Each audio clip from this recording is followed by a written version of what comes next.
Hello friends, நாம இன்னைக்கு AI கீவேர்ட்ஸை பத்தி பார்க்க போறோம். குறிப்பா இதுல ஜென் ஏஐ, அதாவது ஜெனரேட்டிவ் ஏஐல என்னென்ன கீவேர்ட்ஸ்லாம் யூஸ் பண்ணுவாங்க அப்படிங்கிறத பற்றி இந்த வீடியோல பார்ப்போம். குறிப்பா இந்த வீடியோவுடைய பர்பஸ் என்ன அப்படின்னா, ஒருவேளை நம்ம கிட்ட யாராச்சும் ஏஐ பத்தி பேசினாங்க அப்படின்னா சில டேர்ம்ஸ் நமக்கு கன்ஃபியூசிங்கா இருக்கலாம். அவங்க என்ன சொல்ல வராங்க, அவங்க என்ன மீன் பண்றாங்க அப்படின்னு தெரிஞ்சுக்கிறதுக்கு நம்ம ஒருவேளை கஷ்டப்படலாம். ஸோ இந்த வீடியோல நம்ம அதெல்லாம் டீட்டெயில்டா பார்ப்போம். ஸோ இதுல பாத்தீங்கன்னா நமக்கு ஏஐனா என்ன, ஜென் ஏஐனா என்ன, ஏஐல என்னென்ன டைப்ஸ் இருக்கு, அதுக்கப்புறம் என்னென்ன அல்காரிதம்ஸ் அதுல யூஸ் பண்றாங்க, அதுக்கப்புறம் டிரான்ஸ்ஃபார்மர்ஸ்னா என்ன, இந்த டிரான்ஸ்ஃபார்மர்ஸ் உடைய எஃபெக்டிவ்னஸ் என்ன, அதுக்கப்புறம் பாத்தீங்கன்னா லார்ஜ் லாங்குவேஜ் மாடல் எல்எல்எம்னா என்ன, அதுக்கப்புறம் நம்ம அந்த ப்ராம்ப்டிங், ஸோ அந்த டெக்னிக்ஸ்லாம் என்ன, ஸோ இந்த மாதிரி எல்லா ஜார்கன்ஸ், எல்லா கீவேர்ட்ஸையும் இந்த வீடியோவில் நம்ம டிஸ்கஸ் பண்ண போகிறோம். ஸோ இது ஒரு லென்த்தி வீடியோவா இருக்கும், but it will be definitely useful video. ஓகேங்களா? சரி, இப்போ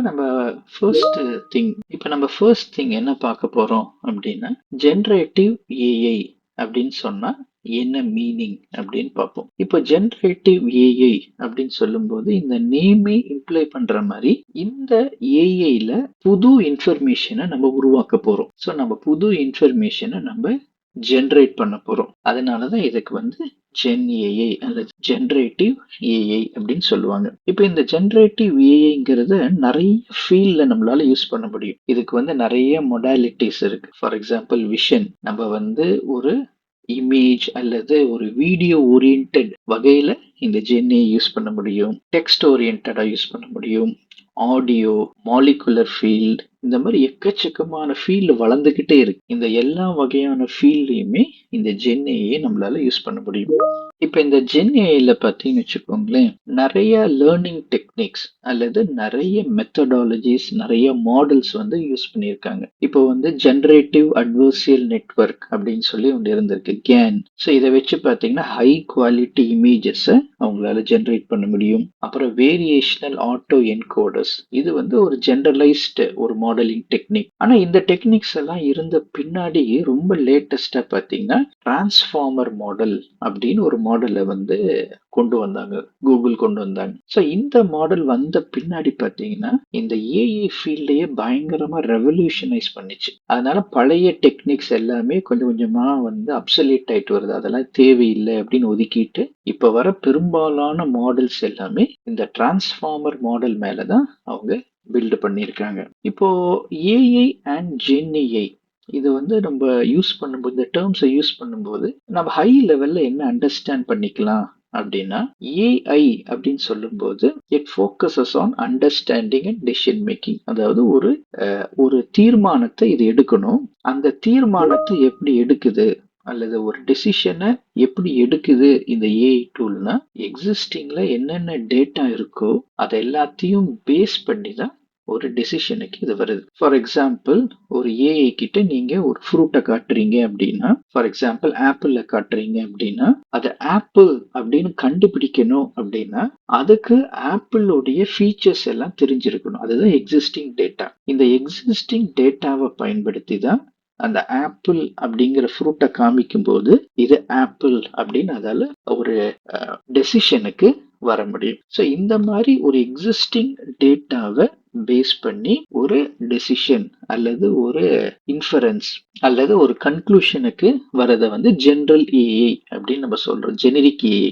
ஆனா ஜெனரேட்டிவ் ஏஐ அப்படின்னு சொல்லும்போது அது நம்ம கொடுக்கிற ஒரு இன்ஃபர்மேஷன் அல்லது ஒரு ப்ராம்ப்டை வச்சுட்டு அது ஒரு என்டையர்லி நியூ கண்டென்ட்டை கொண்டு வரப்போகுது. இதுக்கும் பார்த்தீங்கன்னா பேசிக்கா சில டேட்டா தேவை. ஒரு எக்ஸிஸ்டிங் டேட்டா அதுக்கு இருக்கும். ஆனா அந்த டேட்டாவை பேஸ் பண்ணி அதுவே ஒரு புது அவுட்புட், ஒரு ஜெனரேட்டட் அவுட்புட்டை கொண்டு வருது அப்படின்னா அது ஜென்ஏஐ. ஸோ ஏஐ அப்படின்னு ஜென்ரலா சொல்லும் போது பார்த்தீங்கன்னா அது எக்ஸிஸ்டிங் டேட்டா வச்சு ஜஸ்ட் ஒரு கம்பேரிசன் பண்ணும், அதை பேஸ் பண்ணி ஒரு கன்க்ளூஷனுக்கு வருது.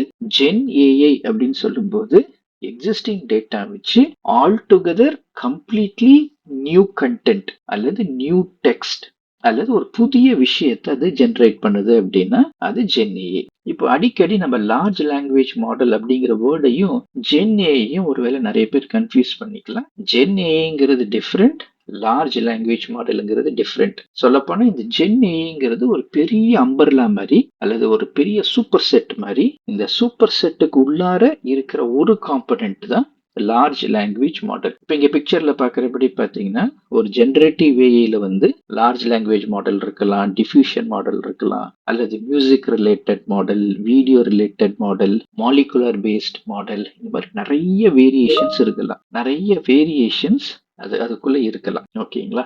இதுல இந்த எல்எல்எம் அப்படிங்கிறது லார்ஜ் லாங்குவேஜ் மாடலுங்கிறது வெறுமனே ஒரு ஹியூமன் லைக் டெக்ஸ்ட் அல்லது எப்படி நம்ம ஒரு கான்வர்சேஷன் பேசுறோமோ அந்த கான்வர்சேஷன் மாதிரியே ஒரு டெக்ஸ்ட்டை ஜென்ரேட் பண்றதுனுடைய ஒர்க் தான் எல்எல்எம். நம்ம என்ன பேச வரோங்கிற மீனிங் அண்டர்ஸ்டாண்ட் பண்றது, அந்த மீனிங்ல என்னென்ன சென்டிமெண்ட் இருக்கு, பாசிட்டிவா பேசுறேன்னா நெகட்டிவா பேசுறேனாங்கிறதெல்லாம் கண்டுபிடிக்கிறது.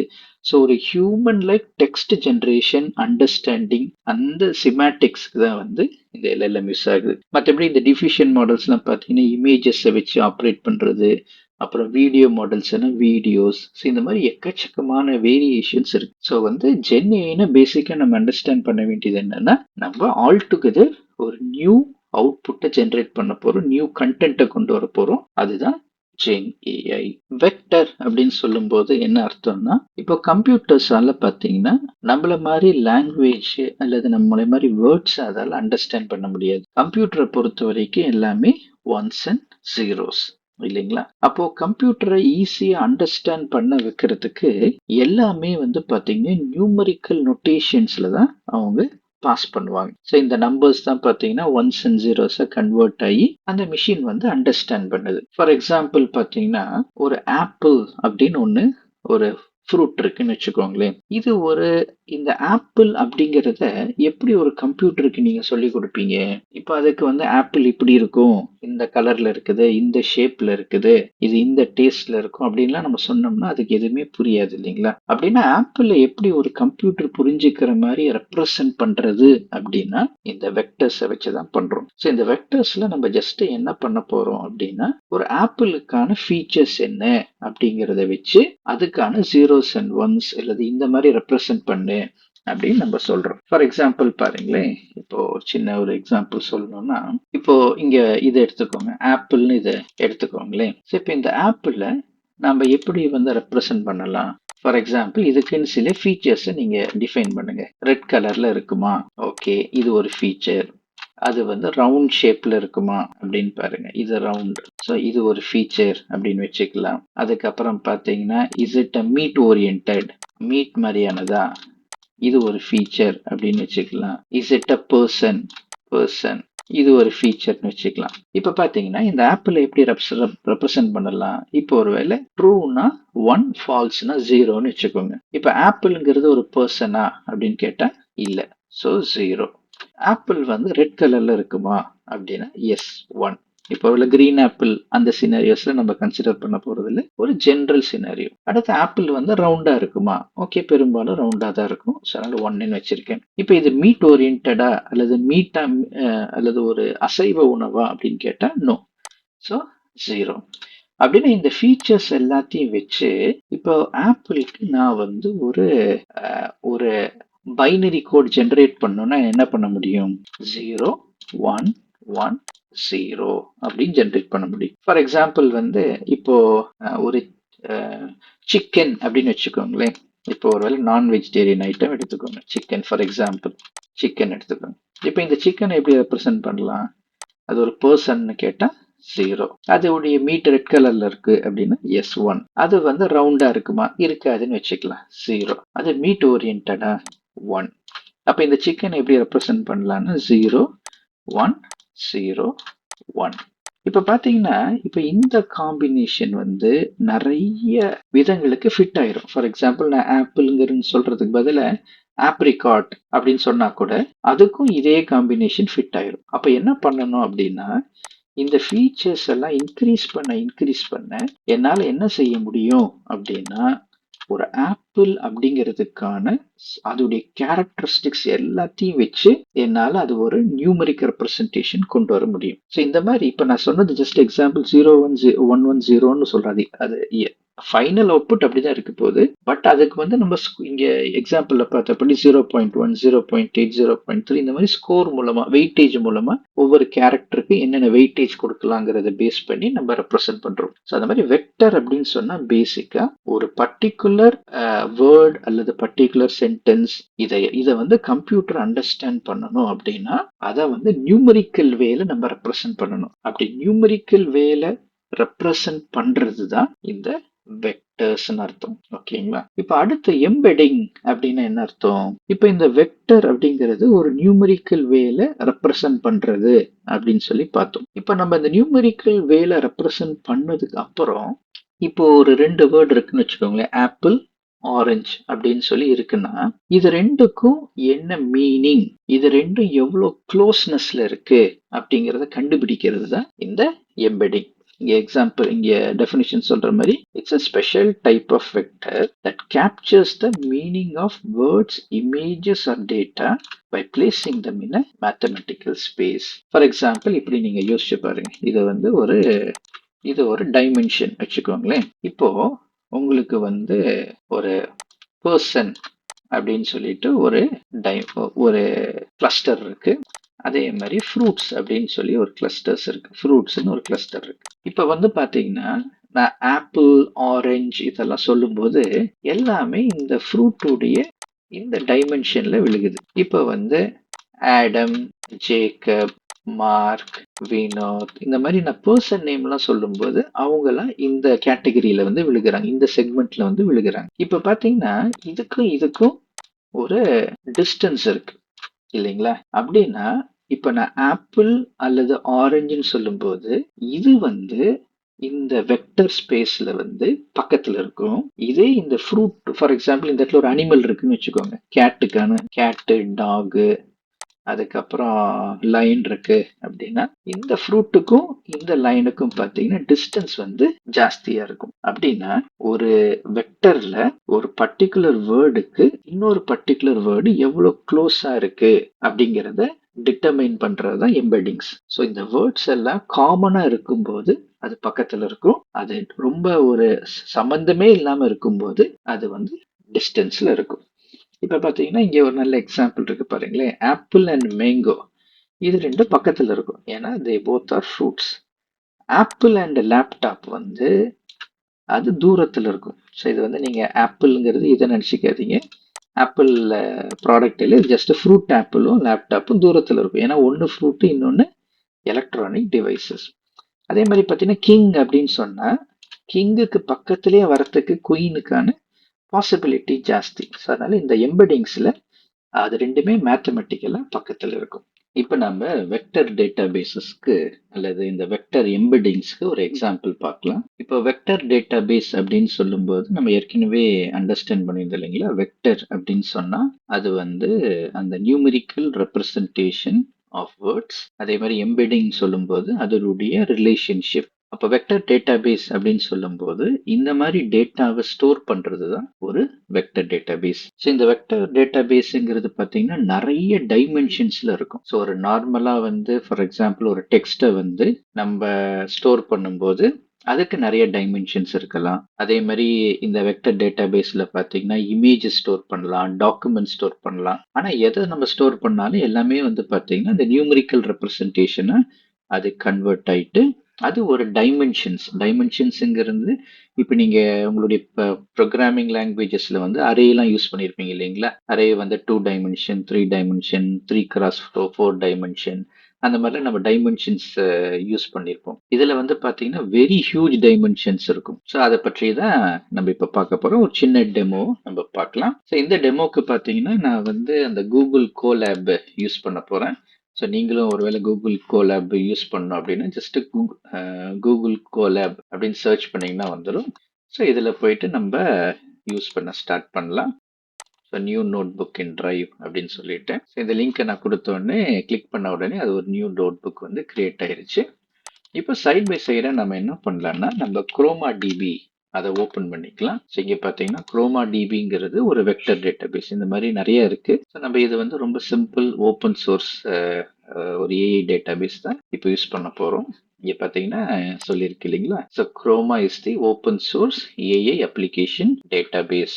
ஸோ இதை வச்சு நம்ம ஈஸியா என்ன பண்ண முடியுங்க, இந்த எம்பெட்டிங்ஸ் எல்லாம் இதுல ஸ்டோர் பண்ணி வைக்க முடியும். ஸோ இதுல வந்து என்னென்ன ஃபீச்சர்ஸ் இருக்குங்கிறது சொல்லியிருக்கு. For example store embeddings meta data. இது இந்த குரோமால நம்ம ஸ்டோர் பண்ணதுக்கு அப்புறம் இதை நம்ம சர்ச் பண்ணி பார்க்க முடியும். ஃபுல் டெக்ஸ்ட் ஸ்டோர் பண்ணலாம், அதே மாதிரி டாக்குமெண்ட் ஸ்டோர் பண்ணலாம். இதுக்கு நம்ம மெட்டா டேட்டாலாம் இதுக்கு பாஸ் பண்ண முடியும். ஸோ இதை எப்படி யூஸ் பண்றது அப்படிங்கிறதுக்கான ஸ்டெப்ஸ் இங்க இருக்கு. So pip install Chroma DB. So நான் என்ன பண்றேன்னா, இப்போ இந்த கூகுள் கோலேப் ஓப்பன் பண்ணிட்டு இந்த கூகுள் கோலேப்ல வந்து ஒரு நியூ நோட் புக் ஒன்று கிரியேட் பண்ணிக்கிறேன். ஸோ இந்த நியூ நோட் புக்கில் நான் என்ன பண்ணுறேன்னா, ஃபர்ஸ்ட் ஸ்டெப்பை நான் வந்து பிப் இன்ஸ்டால் குரோமா டிபி. ஸோ நான் இதை வந்து முன்னாடி வந்து ஒரு எக்ஸ்கிளமேஷன் போட்டு தான் நம்ம இந்த நோட் புக்கில் ரன் பண்ணுவோம். ஸோ இதை வந்து நான் எக்ஸிக்யூட் பண்ணுறேன். இதுக்கு வந்து ஜஸ்ட் ஒரு நேம் கூட கொடுத்துக்கலாம். நம்ம என்ன பண்ணலாம்னா வெக்டர் எம்பெடிங்ஸ் டெமோ அப்படின்னு நம்ம நேம் பண்ணிடலாம். ஓகேங்களா? இப்போ இந்த குரோமா டிபி வந்து இன்ஸ்டால் ஆகிட்டு இருக்கு. ஸோ இது இன்ஸ்டால் ஆகி முடிச்ச உடனே அடுத்த ஸ்டெப்ஸ்க்கு போகலாம். இப்போ இங்கே ஸ்டெப்ஸில் பார்த்தீங்கன்னா கெட்டிங் ஸ்டார்டட் கைட் கிளிக் பண்ணும்போது அது சில பேசிக் ஸ்டெப்ஸை கொடுக்குது. ஸோ நம்ம இன்ஸ்டால் பண்ணணும்.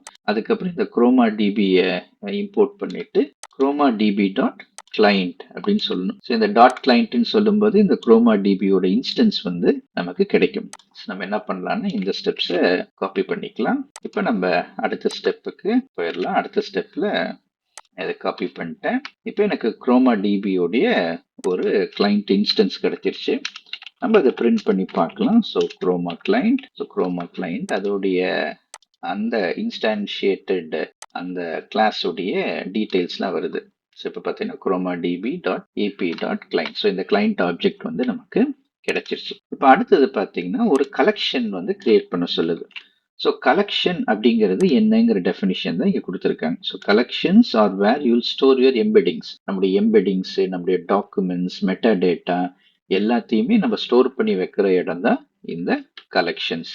ஸோ என்ன பண்ணலாம்னா இதை காப்பி பண்ணிட்டு இது ஒரு நியூ ஸ்டெப்ல நம்ம ரன் பண்ணலாம். இந்த இதுல நான் என்ன பண்றேன் அப்படின்னா மை கலெக்ஷனுங்கிறத ஃபுட் கலெக்ஷன் அப்படின்னு சொல்லி மாத்திட்டு இந்த கலெக்ஷனையும் நம்ம பிரிண்ட் பண்ணி அது என்ன ஆப்ஜெக்ட் வந்து ரிட்டர்ன் பண்ணுது அப்படிங்கிறது கவனிக்கலாம். இங்க பாத்தீங்கன்னா collection name food collection. So இது வந்து நமக்கு ஒரு கலெக்ஷன் கிரியேட் ஆயிடுச்சு. இப்போ இந்த கலெக்ஷன் கிரியேட் ஆனது அடுத்த ஸ்டெப்ல தான் நம்ம என்ன பண்ண போறோம்னா இதுக்கான டேட்டாவை நம்ம பாஸ் பண்ண போறோம். நம்ம ஏற்கனவே அண்டர்ஸ்டாண்ட் பண்ணபடி இந்த வெக்டர் டேட்டாபேஸ் வந்து எம்பெடிங்ஸை வந்து ஸ்டோர் பண்ணி வைக்கும். ஓகேங்களா? ஸோ இந்த எம்பெடிங்ஸ் அப்படிங்கிறது நம்ம ஏற்கனவே அண்டர்ஸ்டாண்ட் பண்ணபடி அது ஒரு ரிலேஷன்ஷிப் இல்லைங்களா? டிஃப்ரெண்ட் வேர்ட்ஸுக்கும் ஒரு இருக்கிற தொடர்பை தான் இந்த எம்பெடிங்ஸ் வந்து ரெப்ரசென்ட் பண்ணுது. இப்போ இந்த எம்பெடிங்ஸ் பார்த்தீங்கன்னா ஒவ்வொரு வேர்டுக்குமே ஒவ்வொரு வகையான எம்பெடிங்ஸ் இருக்கும். ஸோ இதை இன்னும் கொஞ்சம் பெட்டரா அண்டர்ஸ்டாண்ட் பண்றதுக்கு நான் என்ன பண்றேன்னா உங்களுக்காக இந்த பிளாட்ஃபார்ம் டாட் ஓப்பன் ஏஐ அதில் போயிட்டு ஒரு சின்ன உங்களுக்கு ஒரு டெமோ காட்டுறேன். இப்போ நான் பிளாட்ஃபார்ம் டாட் ஓப்பன் ஏஐல போயிட்டு நான் என்ன பண்றேன்னா இங்க வந்து எம்பெடிங்ஸ் அப்படின்னு நம்ம சர்ச் பண்ணலாம். இப்போ சர்ச் பண்ணா எனக்கு வந்து பாத்தீங்கன்னா எம்பெடிங்ஸ்னா என்ன அப்படிங்கிற டெஃபினிஷன் இங்க வருது. இங்க என்ன சொல்லுதுன்னா OpenAI text embeddings measure the relatedness of text string. So ரெண்டு ஸ்ட்ரிங்குக்கும் ஸ்ட்ரிங் வந்து அல்லது ரெண்டு டெக்ஸ்ட் வந்து எப்படி ஒன்னோடு ஒன்று சம்பந்தப்பட்டிருக்கு, என்ன ரிலேஷன் இருக்கு, என்ன மீனிங் இருக்கு, என்ன டிஸ்டன்ஸ்ல அது இருக்கு அப்படிங்கிறத சொல்லுது. இப்போ பார்த்தீங்கன்னா vector embedding is a vector list of floating point numbers. The distance between two vectors measure their relatedness. அப்படின்னா ஒரு ரெண்டு வேர்ட் நான் கொடுக்கும்போது ஆப்பிள் ஆரஞ்சு அப்படின்னு கொடுத்தேன்னா இதுக்கு ரெண்டுக்கும் நடுவில் இருக்கிற அந்த டிஸ்டன்ஸ் அது வந்து இது எந்த அளவுக்கு நெருக்கத்தில் இருக்கு அப்படின்னு சொல்லும். இதே நான் ஆப்பிள் ஆரஞ்சு சொல்லும் போது பக்கத்துல இருக்கும். ஆப்பிள் டாக் அப்படின்னு சொன்னா அதோட டிஸ்டன்ஸ் வந்து ஜாஸ்தியா இருக்கும். இப்போ இதுக்கு வந்து பாத்தீங்கன்னா நம்ம இந்த பைத்தன் ப்ரோக்ராமை வச்சு இந்த எம்பெடிங் எடுக்க முடியும். ஸோ இப்போதைக்கு சிம்பிளா நான் என்ன பண்றேன்னா ஜஸ்ட் ஒரு ரெஸ்ட் ஏபிஐ கால் பண்ணி அந்த கால் வழியா நம்ம என்ன பண்ணிக்கலாங்க, நம்ம இந்த எம்பெடிங் மட்டும் எப்படி இருக்குன்னு பார்க்கலாம். இப்போ இந்த யூஆர்எல் தான் நமக்கு வந்து அந்த எம்பெடிங்ஸை ஃபெச் பண்றதுக்கான யூஆர்எல். இதுக்கான இன்புட் வந்து என்ன வேணும் அப்படின்னு பார்த்தீங்கன்னா ஒரு இன்புட் அது வந்து ரெக்கேர்ட் அப்படின்னு சொல்லியிருக்கு. இந்த இன்புட்டுங்கிறது nothing but a text value. அடுத்து ஒரு மாடல், இது வந்து என்ன டைப் ஆஃப் மாடல் அப்படிங்கிறத நம்ம சொல்லணும். இந்த எக்ஸாம்பிள்ல பாத்தீங்கன்னா மாடல் இருக்கு, இங்க வந்து இன்புட் இருக்கு. ஸோ மற்றதெல்லாம் பாத்தீங்கன்னா ஆப்ஷனல் தான், மற்றதெல்லாம் அந்த அளவுக்கு தேவைப்படாது. ஸோ இப்போ என்ன பண்ணலாம் அப்படின்னா நம்ம இந்த ஒரு ஜேசன் ஒன்று கிரியேட் பண்ணி அதை வந்து நம்ம ஒரு போஸ்ட்மேன் வழியா இந்த யூஆர்எல்ல நம்ம ஹிட் பண்ணி என்ன டேட்டா வருது அப்படிங்கிறத பார்க்கலாம். இங்க பாத்தீங்கன்னா இது வந்து என்ன மாடல் யூஸ் பண்ணுது அப்படிங்கிறது இங்க இருக்கு பாத்தீங்களா. டெக்ஸ்ட் எம்பெடிங் அடா 002 அப்படிங்கிற இந்த மாடல் தான் அது யூஸ் பண்ண போகுது. இப்போ வந்து நான் இங்க ஒரு கலெக்ஷன் கிரியேட் பண்ணியிருக்கேன் ஏஐ லேர்னிங்னு. இதை நம்ம யூஸ் பண்ணலாம். இப்போ ஒரு ஃபர்ஸ்ட் ரெக்வஸ்ட் ஆட் பண்ண போறேன். ஸோ நம்ம வந்து என்ன ரெக்வஸ்ட்னா கெட் எம்பெடிங்ஸ். ஸோ இதுதான் வந்து என்னுடைய இந்த ரெக்வஸ்ட் நேம். ஆக்சுவலா இங்க நம்ம கெட் யூஸ் பண்ண போறதுல இங்க வந்து நம்ம போஸ்ட் தான் யூஸ் பண்ண போறோம். ஸோ என்ன ஏபிஐ யூஸ் பண்ண போறோம் அப்படின்னா இந்த ஏபிஐ தான் நம்ம யூஸ் பண்ண போறோம். ஓகேங்களா. ஸோ இதுல வந்து நான் இந்த பாடி கிளிக் பண்ணும்போது நான் இப்போ என்ன ஒரு பேலோடு நான் வந்து அனுப்ப போறேன் அப்படிங்கிறத சொல்றேன். இங்க வந்து ஜேசன் பேலோடு தான் அனுப்ப போறேன். இதுல என்ன தேவை, இன்புட் மாடல். இது ரெண்டு தான் வந்து முக்கியமான விஷயம். ஸோ இது ரெண்டையும் நம்ம வந்து கன்ஸ்ட்ரக்ட் பண்ணலாம். ஸோ இன்புட், இதுக்கு என்ன இன்புட் கொடுக்கலாம்னா நான் வந்து ஃபுட் அப்படின்னு சொல்லிட்டு ஒரு இன்புட் கொடுக்குறேன். மாடல், இது என்ன மாடல்னு சொல்லணும். என்ன மாடல் பேஸ் பண்ணி இந்த எம்பெடிங் வரணும் அப்படின்னு சொல்லணும். நான் வந்து இந்த நேமை நான் கொடுத்துறேன். ஓகேங்களா. இப்ப பாத்தீங்கன்னா இதை நம்ம ஹிட் பண்ணணும் அப்படின்னா நமக்கு வந்து ஏபிஐ கீ வேணும். இப்ப நான் ரன் பண்ணேன்னா அது எரரா சொல்லும். பாத்தீங்கன்னா you didn't provide API key. இப்ப பாத்தீங்கன்னா ஏபிஐ கீ வந்து இதுல இல்லை, அதனாலதான் இந்த எரர் அடிக்குது. ஸோ இப்போ ஏபிஐ கீ நீங்க ஜென்ரேட் பண்ணணும் அப்படின்னா நம்ம வந்து பே பண்ணி வாங்கிக்கலாம். ஸோ நான் பே பண்ணி நான் வாங்கியிருக்கேன். நீங்களும் ஒரு வேளை வாங்கணும்னு நினைச்சீங்கன்னா இங்கே இந்த செட்டிங்ஸில் போயிட்டு நீங்கள் இந்த ஏபிஐ கீஸில் வந்து பார்த்தீங்கன்னா நீங்கள் இந்த மாதிரி ஜென்ரேட் பண்ணிக்கலாம். Create new secret key. ஒருவேளை நீங்கள் வந்து ஃப்ரீயாக ஏதாச்சும் யூஸ் பண்ண முடியுமா பாருங்க. அப்படி இல்லாட்டி நீங்கள் வந்து ஜஸ்ட் பில்லிங்கில் போயிட்டு நீங்கள் உங்களுடைய கிரெடிட் கார்டு டீட்டெயில்ஸை கொடுத்து ஒரு $5 $10 நீங்கள் டோக்கன்ஸை வாங்கிக்கலாம். ஓகேங்களா. இப்போ நான் என்ன பண்ண போறேன்னா ஒரு புது கீ நான் கிரியேட் பண்ணுறேன். ஸோ டெமோ கீன்னு சொல்லிட்டு ஸோ இதை வந்து நான் டிஃபால்ட் ப்ராஜெக்ட் கிரியேட் சீக்ரெட் கீன்னு கிளிக் பண்ணும்போது அது ஒரு புதுசாக ஒரு கீ கொடுக்கும். ஸோ அந்த கீயை நம்ம வந்து யூஸ் பண்ண முடியும். ஸோ நான் ஏற்கனவே இந்த கீஸ் வச்சிருக்கேன். அதனால நான் என்ன பண்ண போறேன்னா இந்த கீஸை ஃபர்ஸ்ட் நான் ஜென்ரேட் பண்ணி அதுக்கப்புறம் நான் யூஸ் பண்ண போறேன். ஓகேங்களா. ஸோ நான் கீயை கிரியேட் பண்ணதுக்கு அப்புறம் இங்க ஆத்தரைசேஷன்ல கிளிக் பண்ணி இதுல வந்து பேரர் டோக்கனை சூஸ் பண்ணிட்டேன். அதில் என்னுடைய கீயை வந்து நான் இங்க பேஸ்ட் பண்ணிட்டேன். இப்ப பேஸ்ட் பண்ணதுக்கு அப்புறம் நான் திரும்பவும் வந்து இதை நான் எக்ஸிக்யூட் பண்றேன். என்ன சொல்லுது அப்படின்னு பாருங்களேன். இங்க பாத்தீங்கன்னா நான் கொடுத்த இந்த ஃபுட் அப்படிங்கிற அந்த வேர்டுக்கு அதனுடைய எம்பெடிங்ஸ் எல்லாமே கொடுத்துருக்கு. கிட்டத்தட்ட பாத்தீங்கன்னா ஒரு பெரிய எம்பெடிங்ஸ்க்கு அது வந்து கொடுத்துருக்கிறத நம்ம பார்க்க முடியும். ஸோ இதோடைய லென்த் தான் பாத்தீங்கன்னா அதனுடைய டைமென்ஷன் அல்லது அதனுடைய ஷேப் அப்படின்னு சொல்லலாம். யூசேஜ்ல வந்து ஒரு டோக்கன் நான் கொடுத்தது ஒரு வேர்டு, அதனால ஒரு டோக்கன், டோட்டல் டோக்கன்ஸ் வந்து ஒரு டோக்கன் வந்து யூசேஜ்ல வந்திருக்கு. ஓகேங்களா. இதுதான் எம்பெடிங்ஸ். ஸோ இந்த மாதிரி எம்பெடிங்ஸை ஸ்டோர் பண்ணி வைக்கிறது தான் இந்த வெக்டர் டேட்டா பேஸ் உடைய வேலை. இந்த மாதிரி எல்லா எம்பெடிங்ஸும் ஸ்டோர் பண்ணி வச்சிருக்கும் போது அதால என்ன செய்ய முடியும்னா ஒரு வேர்டுக்கு இன்னொரு வேர்டு, இல்லை ஒரு டெக்ஸ்ட்டுக்கு இன்னொரு டெக்ஸ்ட், ஒரு சென்டென்ஸ், ஒரு டாக்குமெண்ட் அல்லது இமேஜ், இதுக்கான ரிலேஷன்ஷிப்பு, இது எல்லாத்தையுமே இதால கண்டுபிடிக்க முடியும். ஓகேங்களா. ஸோ வெக்டர் டேட்டா பேஸ்ங்கிறது storage data for AI tool அப்படின்னு வச்சுக்கோங்களேன். அது ரொம்ப சிம்பிளான ஒரு டெஃபினிஷனா இருக்கும். இப்போ நம்ம என்ன பண்ணலாம் அப்படின்னா திரும்பவும் நம்முடைய அந்த கூகுள் கோலேபுக்கு போகலாம். ஸோ அந்த கூகுள் கோலேப்ல வந்து இப்போ வந்து நம்ம என்ன பண்ணலாம்னா நம்முடைய ஸ்டெப்பை கண்டினியூ பண்ணலாம். இப்போ வந்து நான் query பண்ணி பார்க்கணும் அப்படின்னா இந்த query-யை நான் யூஸ் பண்ண போறேன். ஸோ என்ன பண்றேன்னா this is a query about Hawaii. ஓகேங்களா. இதுக்கு முன்னாடி ஃபர்ஸ்ட் நம்ம வந்து அந்த கலெக்ஷனுக்குள்ள ஒரு டேட்டாவை இன்சர்ட் பண்ணணும். ஸோ என்ன பண்ணலாம்னா ஃபர்ஸ்ட் ஸ்டெப் வந்து இந்த டேட்டாவை இன்சர்ட் பண்ணலாம். ஸோ இந்த டேட்டாவை நான் என்ன பண்ண போறேன்னா இன்னும் கொஞ்சம் சிம்பிளிஃபை பண்ண போறேன். ஸோ என்ன பண்ணலாம்னா just ஒரு once there was a king who went up the mountain அப்படின்னு சொல்லிட்டு ஒரு டெக்ஸ்ட் கொடுக்குறேன். அடுத்து பார்த்தீங்கன்னா the queen followed the king to the mountain. இது வந்து என்னுடைய செகண்ட். தேர்டு பார்த்தீங்கன்னா ஏஏ இஸ் கூல் அப்படின்னு சொல்லிட்டு ஒரு 3 வச்சிருக்கேன். இங்க ஐடிஸ்ல வந்து நான் தேர்ட் ஐடி கொடுத்துட்றேன். ஐடி 3. ஈச் அண்ட் எவ்ரி லைனுக்கு வந்து ஒரு ஐடி. இப்போ நம்ம என்ன பண்ணலாம்னா இதை வந்து நான் ரன் பண்றேன். இப்போ இங்க வந்து பாத்தீங்கன்னா ஒரு முக்கியமான ஒரு வேர்டு பார்க்குறோம். All mini LM L6-V2. So இது என்னங்கிறது நான் உங்களுக்கு அடுத்த ஸ்டெப்ல சொல்றேன். இப்போ நான் என்ன பண்றேன் அப்படின்னா இப்போ நான் வந்து இந்த query-யை வந்து எக்ஸிக்யூட் பண்றேன். ஓகேங்களா. இந்த queryல வந்து பாத்தீங்கன்னா this is a query about Hawaii அப்படிங்கறத தூக்கிட்டு where did the king go அப்படின்னு சொல்லிட்டு ஒரு ஸ்டேட்மெண்ட் நான் கொடுத்துட்டு எனக்கு 3 ரிசல்ட்ஸ் கொடு அப்படின்னு சொல்றேன்.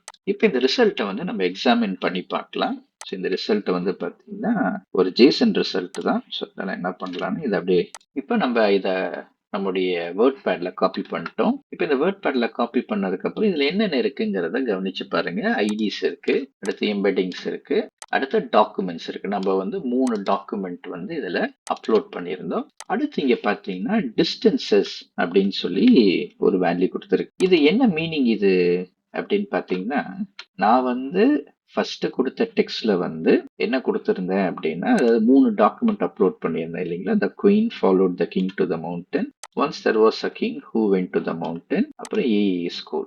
அப்போ இந்த ஒவ்வொரு டாக்குமெண்ட்டும் நான் கொடுத்த அந்த search query where did the king go அப்படிங்கிறதுக்கு எவ்வளோ அக்யூரேட்டா இருக்கு, எவ்வளோ பக்கத்துல இருக்கு அப்படின்னு அந்த டிஸ்டன்ஸ் சொல்லுது. இப்ப பாத்தீங்கன்னா இந்த queen followed the king to the மவுண்டன்ங்கிறது 0.68, அதாவது கொஞ்சம் பக்கத்துல வந்திருக்கு.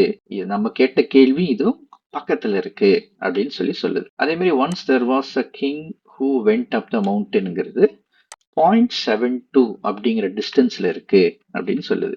இப்போ இந்த ஏஏஇ ஸ்கூல் அப்படிங்கிறது பார்த்தீங்கன்னா ரொம்ப தள்ளி 1.88 அப்படிங்கிற டிஸ்டன்ஸ்ல அது இருக்குன்னு சொல்லுது. அப்போ வந்து எது வந்து பக்கத்துல இருக்கோ அதுக்கு ஸ்கோர் கம்மியா இருக்கும், எது வந்து தூரத்துல இருக்கோ அதோடைய டிஸ்டன்ஸ் வந்து ஜாஸ்தியா காமிக்கிறத நம்மளால இந்த டயக்ராம்ல பார்க்க முடியுது. ஓகேங்களா.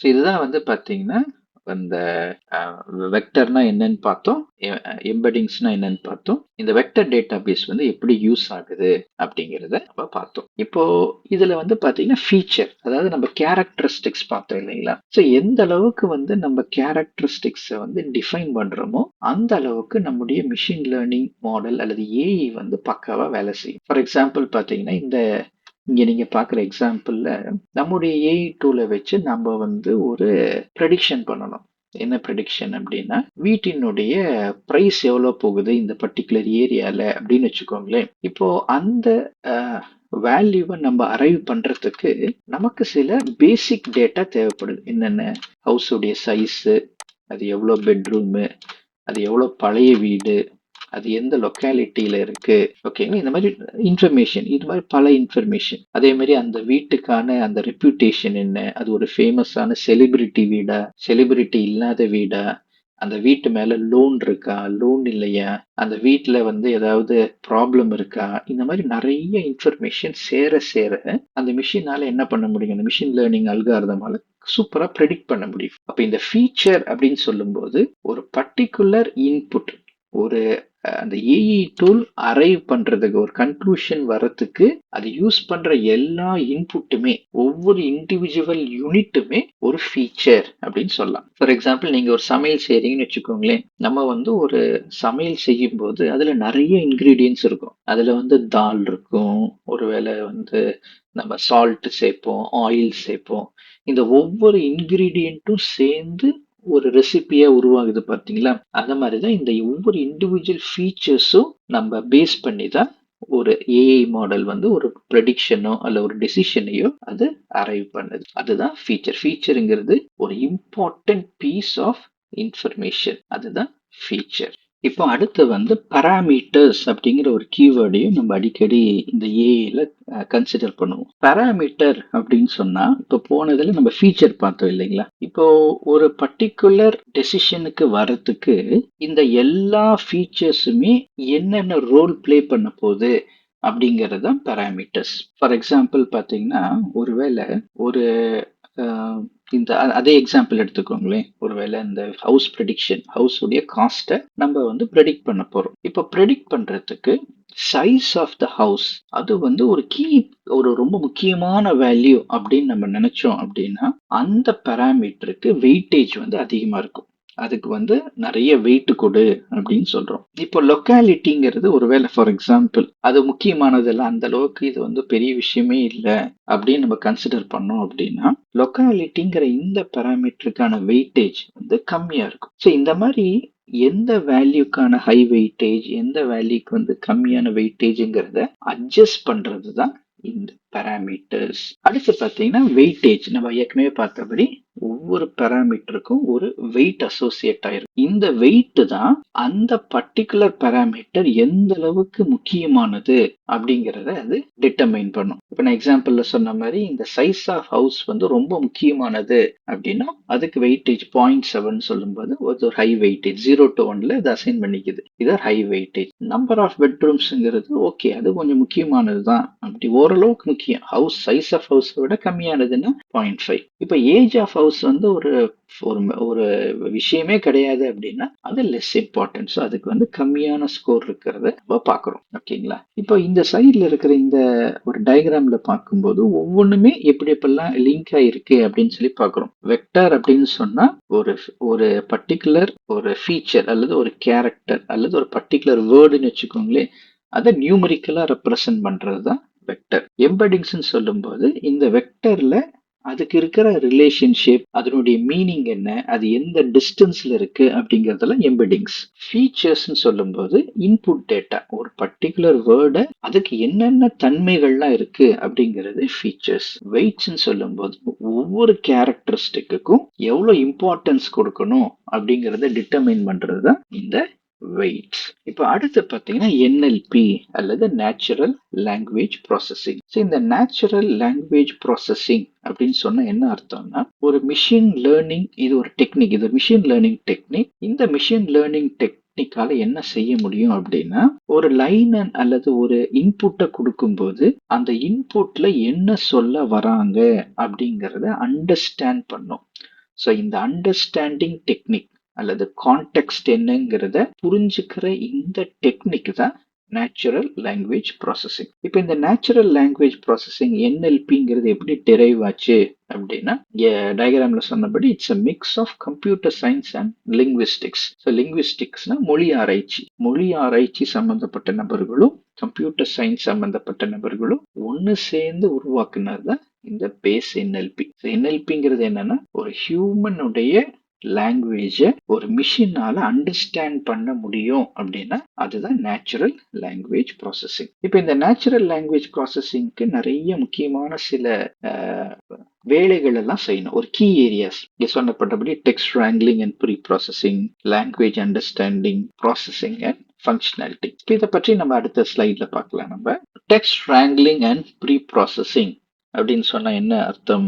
இதுல வந்து பாத்தீங்கன்னா சில டெக்னிக்ஸ் இருக்கு. ஃபர்ஸ்ட் வந்து கன்வர்ஷன் சொன்னா NLPல ஃபர்ஸ்ட் ஸ்டெப், இந்த first stage text wrangling and ப்ரீ ப்ராசஸிங்ல கன்வர்ஷன். ஸோ அவங்க ஒரு டெக்ஸ்ட்டை எடுக்கும்போது அதை என்ன பண்றாங்கன்னா, இந்த டெக்ஸ்ட்டை நார்மலைஸ் பண்றாங்க. எல்லாமே லோவர் கேஸ். இங்க ஐ எம் ஹியர் அப்படிங்கிறத பாத்தீங்கன்னா ஐ எம் ஹியர் அப்படின்னு சொல்லி ஒரு லோவர் கேஸ்ல மாத்திக்கிறாங்க. ஸோ இந்த கேப்ஸ் எல்லாம் தூக்கிட்டு தேவையில்லாத இந்த ஹைப்போஸ்டபி இந்த தேவையில்லாத அப்போஸ்டபி எல்லாம் தூக்கிட்டு அது பார்த்தீங்கன்னா சிம்பிளான ஒரு டெக்ஸ்டா சேஞ்ச் பண்ணிடுறாங்க. அடுத்து வந்து சானிடைசேஷன் அப்படின்னு சொல்லும்போது இதுல தேவையில்லாத வேல்யூஸ், இங்க பாத்தீங்கன்னா ஹேஷ், அப்புறம் எக்கச்சக்கமான எக்ஸ்கிளமேஷன் இதெல்லாம் தூக்கிட்டு சிம்பிளான விதத்துல அந்த டேட்டாவை கிளீன் பண்றாங்க. அடுத்த டோக்கனைசேஷன் அப்படின்னு சொல்லும்போது இதை வந்து அவங்க ஸ்பிளிட் பண்றாங்க. ஏஐ இஸ் கூல் அப்படிங்கிற ஒரு சென்டென்ஸை ஒருவேளை ஸ்பேஸ் வச்சு அவங்க ஸ்பிளிட் பண்ணாங்கன்னா ஏஐ இஸ் கூல் அப்படின்னு சொல்லி ஸ்பிளிட் ஆகுது. அடுத்து ஸ்டெம்மிங் அப்படின்னு சொல்லும்போது என்ன பண்றாங்கன்னா, ஒரு பர்டிகுலர் வேர்டை அதனுடைய பேஸ் ஃபார்ம்ல கொண்டு வராங்க. ஃபார் எக்ஸாம்பிள் பாத்தீங்கன்னா, இங்க வந்து ரன்னிங் அப்படிங்கறத என்ன சொல்லலாம், ரன்னு சொல்லலாம். அப்புறம் ரேன்னு பாஸ்ட் டென்ஸ்ல சொல்லலாம், ரன்னிங் அப்படின்னு கண்டினியூஸ்ல சொல்லலாம். ஆனா இந்த மூணுடைய பேஸ் ஃபார்ம் பாத்தீங்கன்னா ரன் தான். அதனால இந்த மாதிரி மாத்துறாங்க. இது பேர் தான் ஸ்டெம்மிங். ஆனா இந்த ஸ்டெம்மிங்ல பாத்தீங்கன்னா அவங்க என்ன பண்றாங்கன்னா, அக்யூரேட்டா அந்த நேம் சேஞ்ச் ஆகல. இப்ப ஃபார் எக்ஸாம்பிள் ஃப்ளைக்கு FLIன்னு வருது, ஆக்சுவலா ஒய்னு வரணும். ஹாப்பிலி அப்படிங்கிறது அங்க ஐ வரக்கூடாது, ஒய் வரணும். இந்த மாதிரி வந்து ஜஸ்ட் ஒரு அதனுடைய பேஸ் ஃபார்முக்கு மாத்திடுறாங்க. ஆனா இங்க லெமட்டைசேஷன்ல தான் என்ன பண்றாங்கன்னா, அதோடைய அக்யூரசி என்ன, இப்போ ஃப்ளைங்கிறது FLIன்னு வராது, FLYன்னு வருது அப்படிங்கறத சேஞ்ச் பண்றாங்க. இதெல்லாம் தான் இந்த டெக்ஸ்ட் wrangling அண்ட் ப்ரீ ப்ராசஸிங்ல நடக்குது.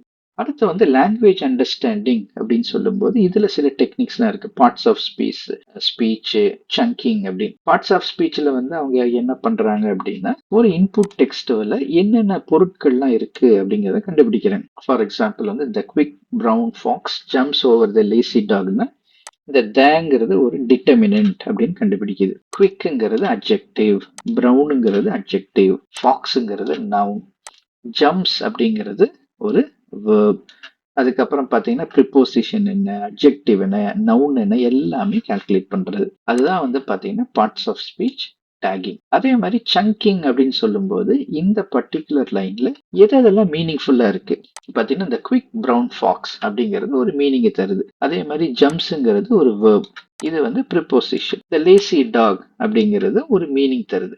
ஸோ இந்த மாதிரி மீனிங் தரது எல்லாத்தையுமே அவங்க குரூப்பா பண்றது தான் இந்த chunking. So grouping of meaningful words. அடுத்து பார்த்தீங்கன்னா டிபெண்டன்சி பார்சிங். இங்க டிபெண்டன்சி பார்சிங் சொல்லும்போது இந்த பர்டிகுலர் லைன் வந்து எப்படி ஒன்னோடு ஒன்று சம்பந்தப்பட்டிருக்கு அப்படின்னு. இப்ப பார்த்தீங்கன்னா இந்த cat sat on the mat அப்படின்னு இருக்கு. அப்ப இந்த மேட்டையும் கேட்டையும் லிங்க் பண்றது இந்த ஆன் தான். ஸோ இந்த மாதிரி டிபெண்டன்சிஸ் எல்லாம் கால்குலேட் பண்றாங்க. அதே மாதிரி கான்ஸ்டிடியூவன்சி பார்சிங்ல ஜஸ்ட் வந்து ஹையரார்கியல் ட்ரீ ஸ்ட்ரக்சரை அவங்க பிரேக் பண்றாங்க. ஓகேங்களா. அடுத்து வந்து NLP ப்ராசஸிங் அண்ட் ஃபங்க்ஷனாலிட்டி அப்படிங்கிற இந்த கீ ஏரியால என்ன பண்ணுவாங்கன்னா named entity recognition. For example நம்ம ஒரு டெக்ஸ்ட் கொடுக்கும்போது அந்த டெக்ஸ்ட்ல ஏதாவது ஒரு நபருடைய பேர் வருதா, இடத்தினுடைய பேர் வருதா, டேட் வருதா அப்படிங்கறதெல்லாம் கால்குலேட் பண்றாங்க. ஃபார் எக்ஸாம்பிள் இங்க பாத்தீங்கன்னா Elon Musk founded SpaceX in 2002னா எலான் மஸ்க்ங்கிறது பர்சன், ஸ்பேஸ் எக்ஸ்ங்கிறது ஆர்கனைசேஷன், 2002ங்கிறது டேட். அது வந்து நேம்டு என்டிட்டி ரெகக்னிஷன். அதே மாதிரி பாத்தீங்கன்னா இதுல வந்து என்கிராம் ஐடென்டிஃபிகேஷன் அப்படின்னு சொல்லும்போது இதுல ஜஸ்ட் ரெண்டு வேர்டா பிரிக்கிறாங்க. பாத்தீங்கன்னா பைகிராம், இது வந்து பைகிராம் சீக்வன்ஸ், பைகிராம்னா 2. So natural language processing is பண்ணி இந்த மாதிரி என்கிராம் ஐடென்டிஃபிகேஷன் பண்றாங்க. அடுத்து சென்டிமெண்ட் அனாலிசிஸ் சொல்லும்போது இந்த பர்டிகுலர் லைன் அல்லது வேர்டு வந்து என்ன டோன்ல இருக்கு, ஒருவேளை சந்தோஷமா சொல்றாங்களா, இல்ல பாசிட்டிவா சொல்றாங்களா, நெகட்டிவா சொல்றாங்களா, அந்த மாதிரி விஷயங்களை கண்டுபிடிக்கிறது தான் இந்த சென்டிமெண்ட் அனாலிசிஸ். அதுக்கப்புறம் இதுல நிறைய டெக்னிக்ஸ் இருக்கு. பார்த்தீங்கன்னா அடுத்து இன்ஃபர்மேஷன் எக்ஸ்ட்ராக்ஷன் சொல்லும்போது ஒரு குறிப்பிட்ட லைன்ல இருந்து ஒரு இன்ஃபர்மேஷனை கேதர் பண்றது. For example the conference will be held on April 15, 2025 அப்படின்னு சொல்லும்போது அவுட்புட்ல பாத்தீங்கன்னா இதை வந்து என்ன இன்ஃபர்மேஷன் எடுக்கலாம்னா April 15, 2025ல ஒரு மீட்டிங் நடக்க போகுது அப்படின்னு. அதே மாதிரி கொஸ்டின் ஆன்சரிங் அந்த மெத்தட் இருக்கு. ஸோ இதுல வந்து பாத்தீங்கன்னா ஒரு டேட்டாவை கொடுத்துட்டு இந்த டேட்டால இருந்து ஒரு கேள்வி கேட்கும்போது அது ஆன்சரை டெரைவ் பண்ணி சொல்லுது. அதே மாதிரி இன்ஃபர்மேஷன் ரிட்ரைவல். ஸோ இந்த இன்ஃபர்மேஷன் ரிட்ரைவல்ங்கிறது என்னன்னா ஒரு ஹியூஜ் டேட்டா பேஸ்ல எனக்கு இந்த இந்த விஷயத்தை பற்றி எடுத்துட்டு வா அப்படின்னு நம்ம சொல்றது. இது சிம்பிள் டு ஒரு கூகுள் சர்ச் போடுற மாதிரி. நம்ம வந்து ஒரு கூகுள் சர்ச் போட்டு எனக்கு வந்து இந்த கோட் இல்ல Python code, give me Python code for this data அப்படின்னு சொல்லும்போது அது தேடி எடுத்து கொண்டு வந்து கொடுக்குது பாத்தீங்களா. அந்த மாதிரி ஒரு ஹியூஜ் செட் ஆஃப் டாக்குமெண்ட்ஸ் நம்ம கிட்ட இருக்கு. ஒருவேளை பேஷண்ட் ஹிஸ்டரி இருக்கு, இந்த பேஷண்ட் சம்பந்தப்பட்ட இன்ஃபர்மேஷன் எடுத்துட்டு வான்னு சொன்னா அது வந்து எடுத்துட்டு வந்து கொடுக்கறது. ஸோ இந்த மாதிரி வந்து இன்ஃபர்மேஷன் ரிட்ரைவல்.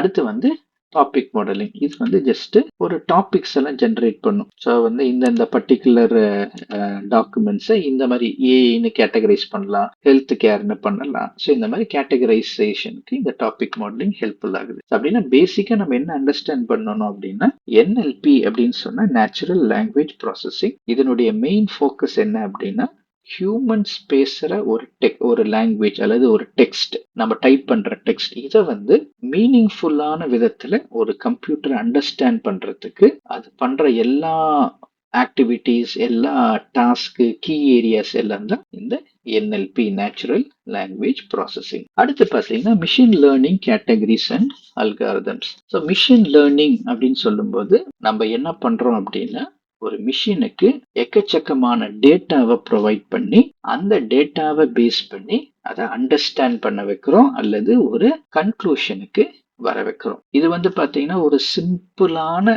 ஒரு விஷயத்துல இருந்து ரொம்ப காம்ப்ளெக்ஸான விஷயங்கள் வரைக்கும் நம்மளால இதை கேட்டகரைஸ் பண்ண முடியும். ஓகேங்களா. இப்போ ஒரு சின்ன ஒரு எக்ஸாம்பிள் பார்க்கலாம். பார்த்தீங்கன்னா இந்த மாதிரி ஒரு மிஷின் லேர்னிங்ல வந்து ஃபர்ஸ்ட் ஒரு டெக்னிக் வந்து ரெக்ரெஷன் அப்படின்னு ஒரு டெக்னிக் யூஸ் பண்றாங்க. ஸோ இந்த ரெக்ரெஷனுங்கிற டெக்னிக் என்ன அப்படின்னா அந்த இந்த டெக்னிக்கை வச்சு அவங்களால என்ன செய்ய முடியும் அப்படின்னா ஒரு நியூமெரிக் வேல்யூவை அவங்க அரைவ் பண்ண முடியும். ஸோ இந்த மாதிரி பார்த்தீங்கன்னா ஒரு டேட்டா, ஒரு இன்புட்டை வச்சு அந்த இன்புட்டை பேஸ் பண்ணி ஒரு அவுட்புட்டை வந்து டெரைவ் பண்றது. இந்த மாதிரி இன்புட் அல்லது ஒரு லேபிள்டு டேட்டா வருது அப்படின்னாலே அதை வந்து சூப்பர்வைஸ்டு லேர்னிங் அப்படின்னு சொல்லுவாங்க. ஸோ சூப்பர்வைஸ்டு லேர்னிங்னு சொன்னா நம்ம சிம்பிளா ஞாபகம் வச்சுக்கிறதுக்கு அதுக்கு வந்து ஒரு லேபிள்டு டேட்டா இருக்கும் அப்படின்னு அர்த்தம். லேபிள் டேட்டா இருக்கும், அதுதான் சூப்பர்வைஸ்ட் லேர்னிங். ஸோ ரெக்ரெஷன் அப்படிங்கிற டெக்னிக்ல வந்து அதனுடைய அவுட்புட் வந்து ஒரு நியூமரிக் வேல்யூவா வரும். அதுதான் இந்த ரெக்ரெஷன் டெக்னிக். ஸோ இந்த ரெக்ரெஷன் டெக்னிக்ல பார்த்தீங்கன்னா நிறைய இருக்கு. லீனியர் ரெக்ரெஷனு, பாலினாமியல் ரெக்ரெஷனு, அப்புறம் லிட்ஜ் ராசோ, அப்புறம் டெசிஷன் ட்ரீ, இந்த மாதிரி பல டெக்னிக்ஸ் எல்லாம் இங்க இருக்கு. இதுல சில டெக்னிக்ஸ் மட்டும் நம்ம பார்க்கலாம். ஃபார் எக்ஸாம்பிள் நம்ம லீனியர் ரெக்ரெஷனும் பாலினாமியல் அந்த ரெக்ரெஷனும் எப்படி ஒர்க் ஆகுது அப்படிங்கறத இப்ப பார்க்கலாம். இப்ப வந்து நம்ம அந்த லீனியர் ரெக்ரெஷன் பத்தி பார்க்கலாம். இந்த லீனியர் ரெக்ரெஷன்ல நம்ம என்ன பண்ணலாம்னா ஒரு டேட்டா பாயிண்ட் நம்ம எடுத்துக்கலாம். ஃபார் எக்ஸாம்பிள் வந்து பாத்தீங்கன்னா நம்ம என்ன பண்ணலாம்னா எக்ஸசைஸ் அல்லது வந்து ஹெல்த் ஸ்கோர், லைஃப் ஸ்பேன் அப்படின்னு வச்சுக்கலாம். ஓகேங்களா? அதாவது இதுல வந்து நம்ம என்ன பண்றோம் அப்படின்னா ஒரு நபருக்குடைய ஹெல்த் ஸ்கோர் அவர் வந்து 1 அப்படின்னா அவர் வந்து ரொம்ப புவர் ஹெல்த், 10 அப்படிங்கிறது வந்து சூப்பர் ஹெல்த் அப்படின்னு வச்சுக்கலாம், எக்ஸலண்ட் ஹெல்த்னு வச்சுக்கலாம். ஓகேங்களா? இப்ப நான் என்ன பண்றேன்னா 1 2 3 4 5 6 இப்படி வச்சுக்கலாம். இப்ப நான் என்ன பண்றேன் அப்படின்னா இங்க வந்து ஒரு நபர் வந்து இப்போ வந்து அவருடைய ஹெல்த் ஸ்கோர் வந்து ரொம்ப புவரா இருக்கு அப்படின்னு 50 அப்படின்னு வச்சுக்கிறேன். 50 வயசு வரைக்கும் அவர் உயிர் வாழ்வார். 2 இருந்த 55, 3 இருந்த 65, 4 இருந்த 68, 5 இருந்த 70, 6 இருந்த 75, 7னா ஒரு 80 வச்சுக்கோங்களேன். 80, 85, 90, 95 இப்படி வச்சுக்கலாம். இப்போ இதுல வந்து நமக்கு ஒரு டேட்டா ஷீட் இருக்கு இல்லைங்களா? இப்ப இந்த டேட்டா ஷீட்டை வச்சு நம்ம என்ன பண்ணலாம் அப்படின்னா நம்ம வந்து ஒரு கிராஃப் ஒன்று கிரியேட் பண்ணலாம். இந்த கிராஃப் வந்து பாத்தீங்கன்னா நம்ம ஒரு லைன் சார்ட் ஒன்று கிரியேட் பண்ணலாம். இந்த லைஃப் ஸ்பேனுக்கு நான் ஒரு சார்ட் கிரியேட் பண்றேன். ஓகேங்களா? இந்த இந்த சார்ட்ல நமக்கு வந்து என்ன தெரியுது அப்படின்னா இப்ப வந்து இங்க ஸ்கோர் வந்து 1 இருந்தா 40 வயசு அப்படியே போகுது பாத்தீங்களா? இப்ப வந்து 10 அப்படின்னு ஸ்கோர் இருந்தா அவருக்கு வந்து இங்க வந்து டேட்டா லேபிள்ஸ் 10 ஸ்கோர் இருந்தா 95 அப்படின்னு வருது. இப்ப வந்து பாத்தீங்கன்னா நான் இதுக்கு வந்து ஒரு ட்ரெண்ட் லைன் ஒன்று ஆட் பண்றேன். ஓகேங்களா? ஸோ இப்போ வந்து நான் ட்ரெண்ட் லைன் ஆட் பண்ணியிருக்கேன். ஸோ இந்த ட்ரெண்ட் லைன் வந்து இங்கே சின்னதாக போகுது. ஓகே, நான் என்ன பண்ணுறேன்னா இந்த டேட்டா பாயிண்ட்ஸை கொஞ்சம் அட்ஜஸ்ட் பண்ணுறேன். அப்போ தான் ட்ரெண்ட் லைன் வந்து கிளியராக தெரியும். 1 இருந்தால் 40 வச்சுக்கிறேன். ஓகேங்களா? அடுத்து வந்து 65, இது வந்து 58, அப்போ 68, இது இருந்தால் 75, அப்புறம் 80, 84, 84. ஓகே, கிட்டத்தட்ட எல்லாமே வந்து அந்த டிஃபரன்ஸ் ரொம்ப இல்லாதனால அது கிட்டத்தட்ட merge ஆகுது. இப்படி வச்சுக்கலாம். ஓகேங்களா? இப்ப வந்து பாத்தீங்கன்னா எனக்கு வந்து இப்ப என்ன தெரியணும் அப்படின்னா இதுல வந்து இந்த ஆக்சஸ் நம்ம ரொம்ப நேரோவா இருக்கு ஆக்சஸ். ஸோ 10 வச்சுக்கலாம். ஓகே, இப்போ நான் 10 ஆக்சஸ் வச்சிருக்கேன். இப்போ வந்து பாத்தீங்கன்னா இந்த இந்த ட்ரெண்ட் லைனை வச்சு நீங்க நிறைய இது பண்ண முடியும். அதாவது எக்ஸல் வச்சு இங்க பாத்தீங்கன்னா அங்க லீனியர், பாலினாமியல் இந்த மாதிரி நிறைய இருக்கு. இப்போ இந்த மாதிரி இந்த லீனியர் ரெக்ரெஷனுக்கு வந்து ஒரு ஃபார்முலா இருக்கு. ஸோ அந்த ஃபார்முலா என்ன அப்படின்னு பார்த்தீங்கன்னா இந்த மாதிரி தான். y ஈக்குவல் டு இது வந்து 5.67 அதெல்லாம் மறந்துடுங்க, ப்ளஸ் இந்த வேல்யூ மறந்துடுங்க. இதுக்கான ஃபார்முலா வந்து இந்த மாதிரி தான் இருக்கும். நீங்க ஜஸ்ட் வந்து கூகுள் பண்ணி பார்த்தீங்கன்னாலே உங்களுக்கு தெரியும் இதோடைய ஃபார்முலா என்ன அப்படிங்கிறது. ஆர் ஸ்கொயர்ட் வேல்யூவும் பார்த்தீங்கன்னா இங்க நீங்க போட்டு பார்த்துக்கலாம். இப்போ இதனுடைய மீனிங் என்ன அப்படின்னு பாருங்களேன். ரொம்ப சிம்பிள் தான். ஃபார் எக்ஸாம்பிள் வந்து என் கிட்ட வந்து இப்போ 4 அப்படிங்கிற ஒரு ஸ்கோர் வச்சிருக்கிற ஒரு நபர் வந்து அவர் வந்து எத்தனை வயசு வரைக்கும் இருப்பாரு அப்படின்னு பாத்தீங்கன்னா 4 1 2 3 4 68 இயர்ஸ் வரைக்கும் அவருடைய லைஃப் ஸ்பேன் இருக்கு அப்படின்னு சொல்லுது. இப்போ ஒருவேளை அவருடைய லைஃப் ஸ்பேன் வந்து 4.5 இருந்தா எப்படி இருக்கும் அப்படிங்கிறத நம்ம பார்க்கணும். ஓகேங்களா? அப்ப நம்ம 4.5னா இங்க, அப்ப இந்த இடத்துல இருந்து 4.5ல இருந்து அப்படியே ஒரு கோடை போட்டோம்னு வச்சுக்கோங்க. ஸோ இந்த ரேஞ்சில் வந்து அங்கே மீட் ஆகுது. இப்போ திரும்பவும் இந்த சைட்ல ஷேப்ஸ்ல 4.5 அதுல இருந்து இப்படி கொண்டு போனோம்னு வச்சுக்கோங்க. இப்ப பாத்தீங்கன்னா அவருடைய ஆயுஸ் வந்து 70 அப்படின்னு சொல்லுது. ஒருவேளை ஒருத்தருக்கு வந்து 6.5 ஸ்கோர் இருக்குன்னு வச்சுக்கோங்க. அவருடைய ஆயுஸ் எவ்வளவு இருக்கும் அப்படின்னு கால்குலேட் பண்ணாலும் அதுவும் சிம்பிள் தான். ஜஸ்ட் வந்து இங்க ஒருவேளை பாருங்க 7.5 எடுத்துக்கோங்களேன். 7.5 ஸ்கோர் இருக்குன்னா அவருடைய ஆயுஸ் வந்து எவ்வளவு தூரத்துக்கு இருக்கும். இது வந்து ஜஸ்ட் அப்ராக்சிமேஷன் தான். இந்த அப்ப வந்து பாத்தீங்கன்னா இந்த மாதிரி ஒரு அல்காரிதம் தான் அங்க லீனியர் ரெக்ரெஷன். ஸோ லீனியர் ரெக்ரெஷன்ங்கிறது பேசிக், அல்லது ரெக்ரெஷன் அப்படின்னாலே பேசிக்கா ஒரு நியூமரிக் வேல்யூவை தான் அங்க வெளியே கொண்டு வரும். ஸோ இந்த மாதிரி பார்த்தீங்கன்னா நமக்கு நான் வந்து இப்போ உங்ககிட்ட காமிச்சது ஒரு சின்ன ஒரு டேட்டா பாயிண்ட். இந்த மாதிரி எக்கச்சக்கமான டேட்டா பாயிண்ட் இன்க்ரீஸ் ஆக நம்மளால என்ன செய்ய முடியும்னா இந்த மாதிரி அல்காரதத்தை யூஸ் பண்ணி நம்மளால அக்யூரேட்டா நம்மளால வந்து ஒரு ப்ரெடிக்ஷனுக்கு கொண்டு வர முடியும். ஸோ அதனால தான் வந்து இந்த மாதிரி டெக்னிக்ஸ், இந்த மாதிரி அல்காரதம்ஸும் ஏஐயும் கோஸ் ஹேண்ட் இன் ஹேண்ட். இதை அந்த அல்காரதம்ஸ் பேஸ் பண்ணி தான் இந்த ஏஐ ஒர்க் பண்ணுது. வெறுமனே நம்ம டேட்டா கொடுக்குறோங்கிறதுக்காக அது கண்டுபிடிச்சிடாது. அந்த டேட்டாவை மேனிப்புலேட் பண்றதுக்கான அல்காரதம்ஸ் இருக்கு இல்லைங்களா? ஸோ அந்த அல்காரதம்ஸ் தான் ஒரு எண்ட் ரிசல்ட்டை நமக்காக அது கொண்டு வந்து கொடுக்குது. இப்போ அடுத்து பார்த்தீங்கன்னா பாலினாமியல் ரெக்ரெஷன். இப்போ பாலினாமியல் ரெக்ரெஷன்ல இதுக்கு ஒரு எக்ஸாம்பிள் நம்ம எடுத்துக்கலாம். இதுக்கு வந்து பாத்தீங்கன்னா நம்ம என்ன பண்ணலாம்னா இப்படி எடுத்துக்கலாம். மந்த் இபி பில் அப்படின்னு வச்சுக்கலாம். ஓகேங்களா? ஸோ 1 2 3 4 6 7 8 9 10 12. ஓகேங்களா? ஸோ இப்போ நம்ம வந்து ப்ரீவியஸா பார்த்ததுல வந்து இந்த லீனியர் ரெக்ரெஷன்ல பார்த்தீங்கன்னா இங்க ஸ்கோர் ஏற ஏற இந்த லைஃப் ஸ்பேன் வந்து ஏறிட்டே இருந்துச்சு. ஸோ இது வந்து யூனி டைரக்ஷனல்ல இந்த டேட்டா பாயிண்ட் டிராவல் ஆச்சு. ஆனா இந்த பாலினாமியல் ரெக்ரெஷன்ல என்னன்னா டேட்டா பாயிண்ட்ஸ் எப்படி வேணா மாறலாம். ஃபார் எக்ஸாம்பிள் பார்த்தீங்கன்னா மந்த் ஆஃப் ஜனவரி நமக்கு இபி பில் வந்து ஒரு 1500 வந்திருக்குன்னு வச்சுக்கோங்களேன் எக்ஸாம்பிள். பிப்ரவரி மாசம் எனக்கு வந்து கொஞ்சம் வெயில் ஜாஸ்தியாகுது, 1800 ரூபா வருது. மார்ச் மாசம் எனக்கு கொஞ்சம் ஜாஸ்தி, 2000. இந்த ஏப்ரல் மாசத்துல பாத்தீங்கன்னா எனக்கு வந்து ஒரு 4000 ரூபா வந்திருக்கு, எனக்கு கொஞ்சம் காசு. இந்த மே மாசம் ரொம்ப சிவியர் வெயிலா இருக்கிறதுனால 7500. ஆனா இந்த ஜூலைல இருந்து பாத்தீங்கன்னா இந்த ஜனவரில இருந்து கொஞ்சம் வெயில் கம்மியாச்சு, அதனால எனக்கு வந்து ஒரு 2500 ரூபாயில எனக்கு முடிஞ்சிருச்சு. ஏப்ரல்ல பாத்தீங்கன்னா சரி ஜூலைல வந்து எனக்கு திரும்பவும் வெயில் ஜாஸ்தியாச்சு. அன்எக்ஸ்பெக்டடா ஆகஸ்ட்ல கொஞ்சம் சிவியர் வெயில் இருந்ததுனால 4500 ஆயிடுச்சு. அதுக்கப்புறம் செப்டம்பர்ல வந்து நல்ல ஒரு மழை பெஞ்சிச்சு, அதனால பாத்தீங்கன்னா ஒரு 1000 ரூபாயோட முடிஞ்சிச்சு.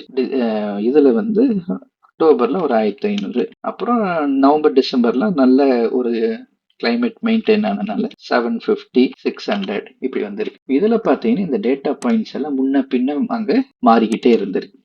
இப்ப இதை எப்படி கண்டுபிடிக்கிறது?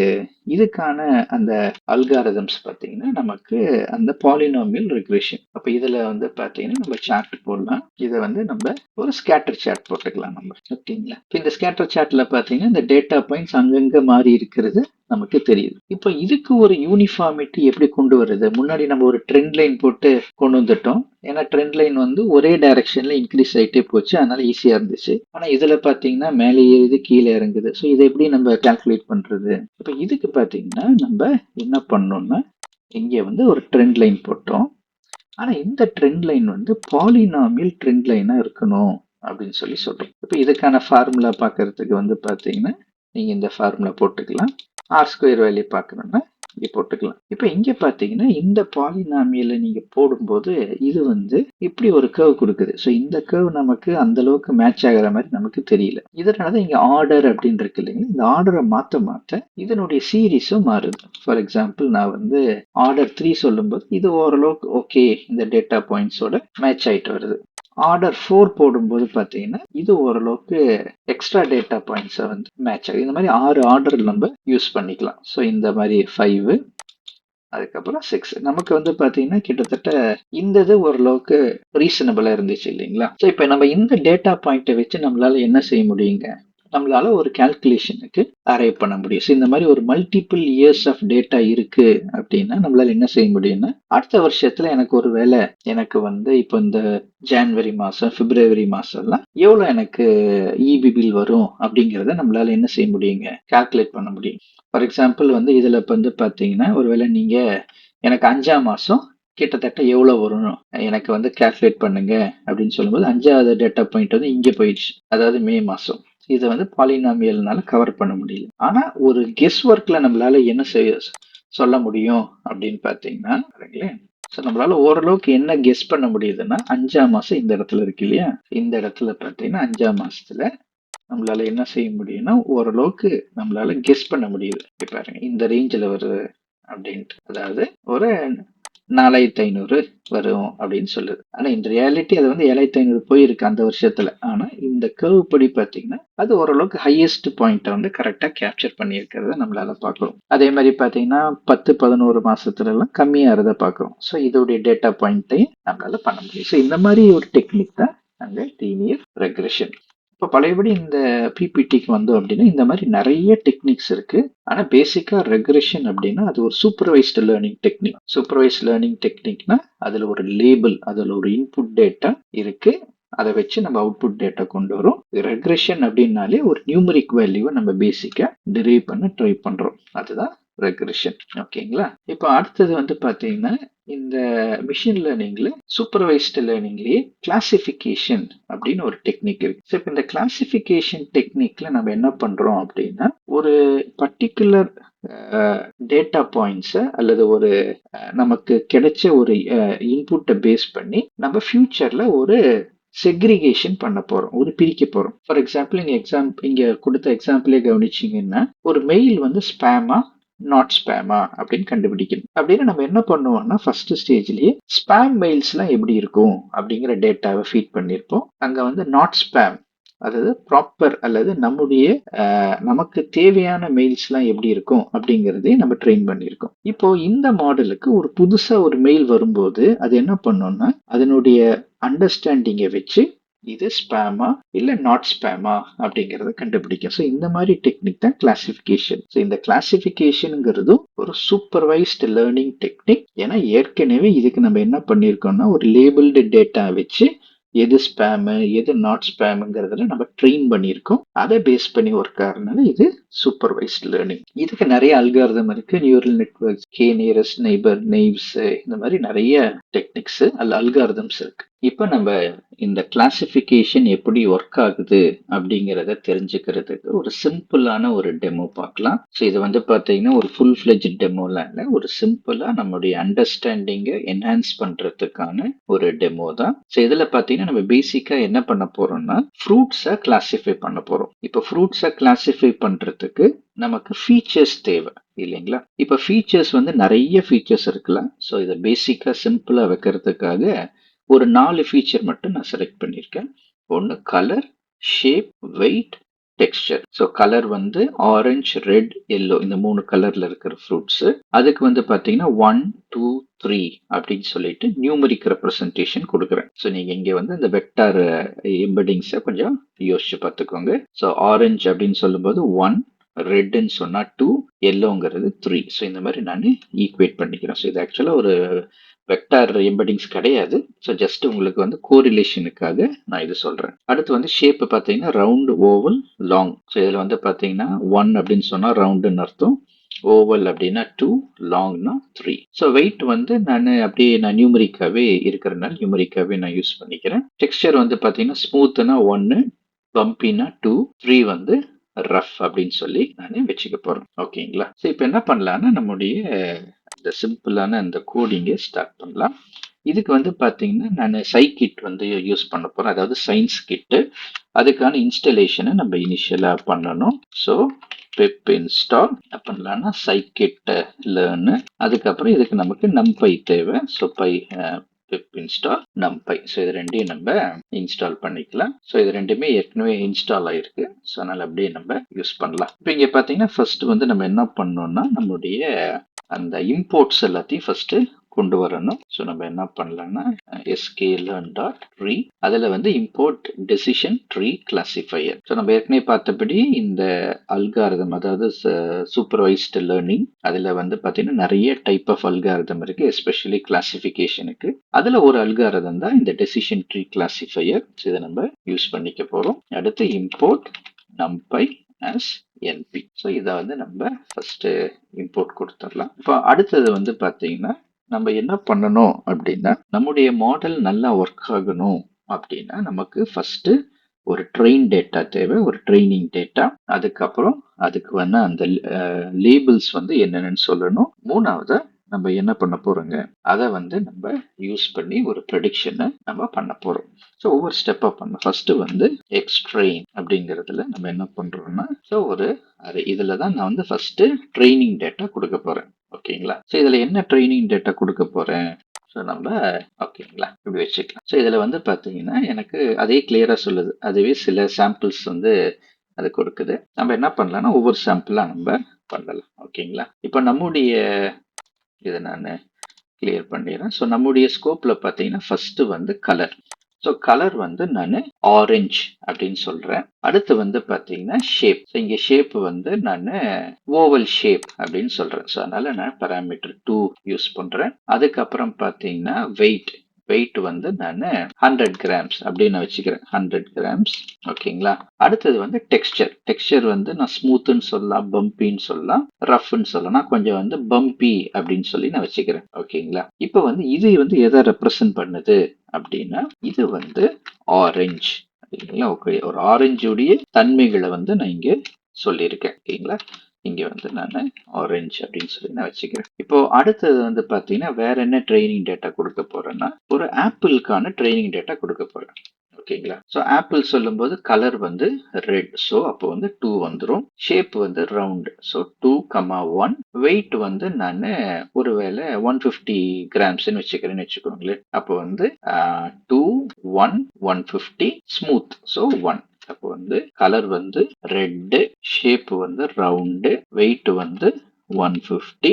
அடுத்தது வந்து டெக்ஸ்சர் வந்து ஸ்மூத். ஸோ அதனால வந்து அதுக்கு 1ன்னு கொடுத்துட்டேன். ஸோ இந்த டேட்டா பார்த்தீங்கன்னா ஆப்பிளுக்கான ஒரு ஃபீச்சர். இப்ப மூணாவதா நம்ம இன்னொரு ஃப்ரூட்டையும் கூட கன்சிடர் பண்ணலாம். இந்த தடவை நம்ம வந்து பனானான்னு வச்சுக்கோங்களேன். ஸோ இதுக்கு வந்து கலர் எல்லோ, அடுத்தது ஷேப் வந்து லாங், அதனால 3 வந்துருச்சு. வெயிட் வந்து 150 50 கிராம்ஸ். அதனால வந்து நான் 50 அப்படின்னு போட்டுக்கிறேன். அடுத்தது வந்து ஸ்மூத்தா இருக்குமா, பம்பியா இருக்குமா, ரஃபா இருக்குமானா நம்ம பம்பின்னு சொல்லி ஆரஞ்சு சொன்னோம். ஸோ நம்ம வந்து ரஃப்னு வச்சுக்கலாம். ஓகே, ஜஸ்ட் ஒரு எக்ஸாம்பிள் தான். ஸோ வந்து இதை வச்சுக்கலாம். ஸோ 3 வந்து பனானா அப்படின்னு சொல்லிட்டு நான் கிளாசிஃபை பண்ணிட்டேன். இப்போ பார்த்தீங்கன்னா அடுத்த ஸ்டெப் வந்து இதுக்கு நம்ம இந்த லேபிள்ஸ் கொடுக்கணும். இங்க பார்த்தீங்கன்னா அதுவே வந்து அந்த ஏஐ நம்ம வந்து கூகுள் கோலாப் யூஸ் பண்றதுனால அதுவே வந்து நமக்கு சில சஜஷன்ஸ் எல்லாம் கொடுக்கறத பார்க்குறோம். இப்போ என்ன பண்ணோம்னா நம்ம np.array இதுல வந்து நம்ம என்ன பண்ணோம்னா நம்ம லேபிளிங் பண்ணணும். ஸோ இதில் வந்து பார்த்தீங்கன்னா நான் இங்கே கொடுத்த லேபிள்ஸ் எடுத்துட்டு ஆட்டோமேட்டிக்காக அது வந்து நமக்கு வேல்யூஸ் கொடுக்குது. ஸோ இப்போ என்ன பண்ணலாம்னா இதுக்கு வந்து 0, 1, 2 அப்படின்னு சொல்லி சொல்கிறேன். அதாவது இந்த ஃபீச்சர்ஸ்க்கான லேபிள் வந்து 0, இந்த ஃபீச்சர்ஸுக்கான லேபிள் வந்து 1, இந்த ஃபீச்சர்ஸ்க்கான லேபிள் வந்து 2. ஸோ இன்டைரக்டா நான் என்ன சொல்றேன்னா 0 அப்படின்னு வந்துச்சுன்னா அதை வந்து ஆரஞ்சுன்னு சொல்லணும். அடுத்து 1ன்னு வந்துச்சுன்னா அதை ஆப்பிள்னு சொல்லணும். அடுத்து வந்து 3ன்னு வந்துச்சுன்னா அதை வந்து பனானான்னு சொல்லு அப்படின்னு சொல்லி நான் டிஃபைன் பண்றேன். ஓகேங்களா? இந்த ஸ்டெப் வரைக்கும் உங்களுக்கு கிளியரா இருக்கும்னு நினைக்கிறேன். ஸோ இந்த ஸ்டெப்ல வந்து ஜஸ்ட் நம்ம ஃபீச்சர்ஸை வச்சு கிளாசிஃபை பண்ணியிருக்கோம். அடுத்து கிளாசிஃபை பண்ண ஃபீச்சர்ல இந்த ஃபர்ஸ்ட் ரோ வந்து எதை ரெப்ரசென்ட் பண்ணுதுன்னா 0, விச் இஸ் இன்டர்ன் நான் ஆரஞ்சுன்னு சொல்லிட்டு பின்னாடி நான் டிரான்ஸ்லேட் பண்ணிப்பேன். இந்த செகண்ட் ரோ வந்து பார்த்தீங்கன்னா ஆப்பிள், அதுக்கு வந்து 1ன்னு சொல்லியிருக்கேன், அது ஆப்பிள். மூணாவது இந்த தேர்ட் ரோக்கு வந்து அது வந்து பனானா, அதுக்கு வந்து வேல்யூ 2ன்னு சொல்லியிருக்கேன். ஓகேங்களா? இப்போ நம்ம இதை வந்து எக்ஸிக்யூட் பண்ணிடலாம். ஓகே, இப்போ அடுத்த ஸ்டெப்ல பார்த்தீங்கன்னா நம்ம முன்னாடி பண்ண இந்த ட்ரைனிங்கை தான் ஒரு பேஸ் லைனா நம்ம யூஸ் பண்ண போறோம். இந்த இதை இப்போ என்ன பண்ணலாம்னா model equal to decision tree classifier. ஓகேங்களா? அடுத்தது இந்த மாடலுக்கு நம்ம இந்த டேட்டாவை கொடுத்து தான் ட்ரெயின் பண்ண போறோம். ஸோ என்ன டேட்டானா எக்ஸ்ட்ரெயின். ஓகேங்களா? எக்ஸ்ட்ரெயின். அடுத்தது இந்த ஒயிட் ட்ரெயினுங்கிற இந்த லேபிள் அதையும் நான் இங்கே கொடுக்குறேன். ஓகேங்களா? இப்போ கொடுத்து இந்த இதை வந்து நான் கிளிக் பண்ணும்போது இந்த மாடல் வந்து ஆட்டோமேட்டிக்கா அது வந்து டிரைவ் ஆயிருக்கிறத நம்மளால பார்க்க முடியுது. இப்போ நம்ம அதுக்கு அடுத்த ஸ்டெப்புக்கு போகலாம். இப்போ இந்த ஸ்டெப்ல நம்ம என்ன பண்ணலாம்னா ஒரு புதுசா ஒரு ஃப்ரூட்டை நம்ம டிஃபைன் பண்ணலாம். New fruit equal to np.array. இதுல வந்து பாத்தீங்கன்னா நான் என்ன பண்ண போறேன்னா இப்போ நான் இந்த இடத்துல வந்து ஒரு ப்ரெடிக்ஷனுக்கான ப்ரெடிக்ட் பண்றதுக்காக ஒரு புது ஃப்ரூட்டை நான் கொடுக்க போறேன். அதுதான் இங்க மீன் பண்றேன். இப்போ நான் என்ன பண்ண போறேன்னா இப்போ ஒரு ஃப்ரூட்டை நான் கொடுக்குறேன். ஃபார் எக்ஸாம்பிள் வந்து ஆரஞ்சே நான் ஒரு என்ன சொல்றது டிஃப்ரெண்ட் டேர்ம்ஸ்ல கொடுக்க போறேன். ஃபார் எக்ஸாம்பிள் ஆரஞ்சு வந்து கண்டிப்பா ஆரஞ்சு கலர்ல தான் இருக்கும். இல்லைங்களா? அடுத்து வந்து பாத்தீங்கன்னா அதனுடைய ஷேப் வந்து நான் என்ன பண்றேன்னா இந்த தடவை கொஞ்சம் ஒரு ரவுண்டா இருக்கு அப்படிங்கிற மாதிரி நான் கொடுக்குறேன். ஆரஞ்சு தான், ஆனா போன தடவை நான் வந்து ஓவல்ங்கிற மாதிரி கொடுத்தேன். இந்த தடவை நான் அது கொஞ்சம் ரவுண்ட் ஷேப் அப்படின்னு சொல்லி கொடுக்குறேன். அடுத்தது பாத்தீங்கன்னா அதோடைய வெயிட் அப்படின்னு சொல்லிட்டு வரும்போது 100 கிராம்ஸ்ன்னு சொல்றது போல நான் என்ன பண்றேன், ஒரு 110 கிராம்ஸ் அப்படின்னு சொல்லி சொல்றேன். ஓகேங்களா? அடுத்து அதனுடைய டெக்ஸ்டர் சொல்லும்போது நம்ம வந்து ப்ரீவியஸா அதனுடைய டெக்ஸ்டர் வந்து டூ பம்பின்னு கொடுத்துருந்தோம். ஸோ இந்த தடவை நான் என்ன பண்றேங்க, பம்பி அப்படின்னு சொல்லிட்டு நான் கொடுக்குறேன். இப்போ நான் இதை வந்து கொடுத்த பின்னாடி நான் என்ன பண்ணணும்னா இந்த டேட்டாவை ப்ரெடிக்ட் பண்ண சொல்லணும். ஆட்டோமேட்டிக்கா பார்த்தீங்கன்னா நான் அடுத்த ஸ்டெப் என்ன பண்ணணும் அப்படிங்கிறதையும் அது சொல்லிடுச்சு. ஸோ வந்து ப்ரெடிக்ஷன்ல model dot predict new fruit இதை வந்து ப்ரெடிக்ட் பண்ணி இது என்னவா இருக்கும் அப்படின்னு சொல்லிட்டு இங்க பார்த்தீங்கன்னா ப்ரெடிக்ட் பண்ணும்போது அது 0 அப்படின்னு வந்துருக்கு. ஸோ 0ன்னா நம்ம ஆரஞ்சுன்னு சொன்னோம். இது இன்னும் கொஞ்சம் பெட்டரா ரெப்ரசென்ட் பண்றதுக்கு நம்ம என்ன பண்ணலாம்னா இன்னொரு ஸ்டெப்பை சரி இங்க வேணா என்ன பண்ணலாம்னா நம்ம இன்னொரு ஸ்டெப்பை இங்க ஆட் பண்ணிக்கலாம். ஸோ இந்த ஸ்டெப்ல என்ன பண்ணலாம்னா ஃப்ரூட் நேம் ஈக்குவல் டு அதுவே கொடுத்துச்சு பார்த்தீங்களா பக்காவா. ஸோ 0ன்னு வந்தா ஆரஞ்சு, 1ன்னு வந்தா ஆப்பிள், 2ன்னு வந்தா பனானான்னு டிரான்ஸ்லேட் பண்ணு. எதை வச்சுன்னா இந்த ஃப்ரூட் நேம் இதுக்குள்ளார இந்த ப்ரெடிக்ஷன் ஆஃப் 0 இந்த வேல்யூவை நீ வந்து பாஸ் பண்ணிக்கோ அப்படின்னு சொல்லி சொல்றேன். இப்போ என்ன ரிசல்ட் வருது அப்படின்னு பாருங்க. பாத்தீங்கன்னா நம்ம கொடுத்தது ஆரஞ்ச் அப்படின்னு சொல்லி ப்ரெடிக்ட் பண்ணிருக்கு. ஏன்னா நம்ம கொடுத்ததுல பெரும்பாலான ஃபீச்சர்ஸ் வந்து எதுக்கு மேட்ச் ஆகுது அப்படின்னா ஆரஞ்சுக்கு மேட்ச் ஆகுது. அதனாலதான் அது ஆரஞ்சு அப்படின்னு சொல்லி கிளாசிஃபை பண்ணுது. இப்போ நான் என்ன பண்றேன்னா இதை வந்து நான் ஜஸ்ட் இந்த டேட்டா பாயிண்ட்ஸை நம்ம சேஞ்ச் பண்ணி பார்க்கலாம் என்ன சொல்லுது அப்படின்ட்டு. ஸோ இந்த தடவை பார்த்தீங்கன்னா நம்ம என்ன பண்ணலாம்னா கலர் வந்து எல்லோ அப்படின்னு கொடுத்துட்டு டெக்ஸ்சர் வந்து ரஃப் அப்படின்னு சொல்லி கொடுக்கலாம். ஓகேங்களா? ஸோ கலர் வந்து நான் என்ன பண்றேன்னா எல்லோ, ஸோ 3ன்னு கொடுத்துட்டு டெக்ஸ்சர் வந்து 3 அப்படின்னு சொல்லி கொடுக்குறேன். ஸோ இதெல்லாம் வந்து பார்த்தீங்கன்னா வேல்யூஸ் எல்லாம் மாறி தான் இருக்கு. ஸோ நம்ம ஒன்றும் வரி பண்ண வேண்டியதில்லை. இதை கொடுத்துட்டு நான் இங்கே பண்ணும்போது அது வந்து பார்த்தீங்கன்னா ஆப்பிள் அப்படின்னு சொல்லி ப்ரெடிக்ட் பண்ணியிருக்கு. ஸோ மேபி இங்கே வந்து அதனுடைய வெயிட்டேஜுக்கு வந்து அது என்ன வெயிட்ஸ் கொடுத்துருக்கு அப்படிங்கிறது. ஸோ இங்கே வந்து பார்த்தீங்கன்னா 2 வந்து ஷேப் வந்து நம்ம வந்து ரவுண்டுன்னு சொல்லியிருக்கோம் இல்லைங்களா? கரெக்ட். நம்ம ஷேப் வந்து நம்ம ரவுண்டுன்னு சொல்லியிருக்கோம். அடுத்து வந்து அதனுடைய வெயிட் பார்த்தீங்கன்னா அந்த அந்த ஹெவியர் சைடு இருக்கு. ஸோ நம்ம பனானாக்கு வந்து நம்ம 50 கிராம்ஸ்ன்னு சொன்னோம்னு நினைக்கிறேன். கரெக்ட். ஸோ இதை வச்சு அதுவே ஒரு ப்ரெடிக்ஷன் பண்ணிருக்கு. ஸோ இந்த தடவை நம்ம எதிர்பார்த்தது வந்து பனானான்னு வரும்னு நினைச்சோம். ஆனா அதனுடைய இன்டர்னல் கால்குலேஷன் படி அது ஆப்பிள்னு டெரைவ் ஆயிருக்கு. இப்போ வந்து பாத்தீங்கன்னா இந்த அளவுக்கு ஃபீச்சர்ஸ் வந்து இன்க்ரீஸ் ஆக எந்த அளவுக்கு எஃபெக்டிவ் ட்ரைனிங் கொடுக்குறோமோ அந்த அளவுக்கு இந்த மாடல் வந்து பிஹேவ் பண்ணும். ஃபார் எக்ஸாம்பிள் நான் என்ன பண்றேன்னா இதோடைய வெயிட்டை வந்து நான் கம்மி பண்றேன். ஸோ நான் இப்போ என்ன பண்ண 60 கிராம்ஸ்ன்னு கொடுத்து பார்க்குறேன். ஸோ இதையும் நான் ஒரே லைன்ல காப்பி பண்ணிக்கலாம். ஸோ நமக்கு ஈஸியா இருக்கும். இப்போ என்ன வருதுன்னு பார்க்கலாம். இப்பயும் பார்த்தீங்கன்னா ஆப்பிள்னு வருது. ஸோ மேபி நான் என்ன பண்றேன்னா இதனுடைய ஷேப்புக்கு நான் இம்பார்ட்டன்ஸ் கொடுத்து இதனுடைய ஷேப்பை வந்து நான் 3 அப்படின்னு சொல்லி செட் பண்றேன். பார்த்தீங்கன்னா நான் ஷேப்பை 3ன்னு செட் பண்ண உடனே அது பனானா அப்படின்னு சொல்லுது. அப்போ பேசிக்கா இது என்ன பண்ண ட்ரை பண்ணுதுன்னா நான் கொடுத்த ஃபீச்சர்ஸை எடுத்துக்கிட்டு அது இன்டர்னலா ஒரு சில அல்காரதம் அது பெர்ஃபார்ம் பண்ணி இங்க எக்ஸாம்பிள் வந்து டெசிஷன் ட்ரீ கிளாசிஃபையர் இந்த அல்காரதம் பார்த்தீங்கன்னா ட்ரீ மாதிரி ஒர்க் ஆகும். ஸோ இது வந்து ஃபர்ஸ்ட் வந்து என்ன பண்ணியிருக்கோம் அப்படின்னா ஃபர்ஸ்ட் வேல்யூவை எடுத்திருக்கோம். ஃபர்ஸ்ட் வேல்யூ வந்து இங்க பாத்தீங்கன்னா நம்ம வந்து கலர். ஸோ இந்த கலரை வச்சு அது ஒரு லெவல் கீழே போயிருக்கும். அடுத்து ஷேப்பை வச்சு இன்னொரு லெவல் கீழே போயிருக்கும். அடுத்து வெயிட்டை வச்சு இன்னொரு லெவல் கீழே போயிருக்கும். டெக்ஸ்டரை வச்சு இன்னொரு லெவல் கீழே போயிருக்கும். ஸோ இதை பேஸ் பண்ணி அதை என்ன பண்ணியிருக்கோம்னா ஒரு டெசிஷனுக்கு அரைவ் ஆயிருக்கும். இப்போ ஒருவேளை நமக்கு வந்து ஆப்பிள் வேணும் அப்படின்னு சொல்லி நம்ம நினைச்சோம்னா இதை நம்ம இன்னும் கூட நம்ம கிளாசிஃபை பண்ணலாம்.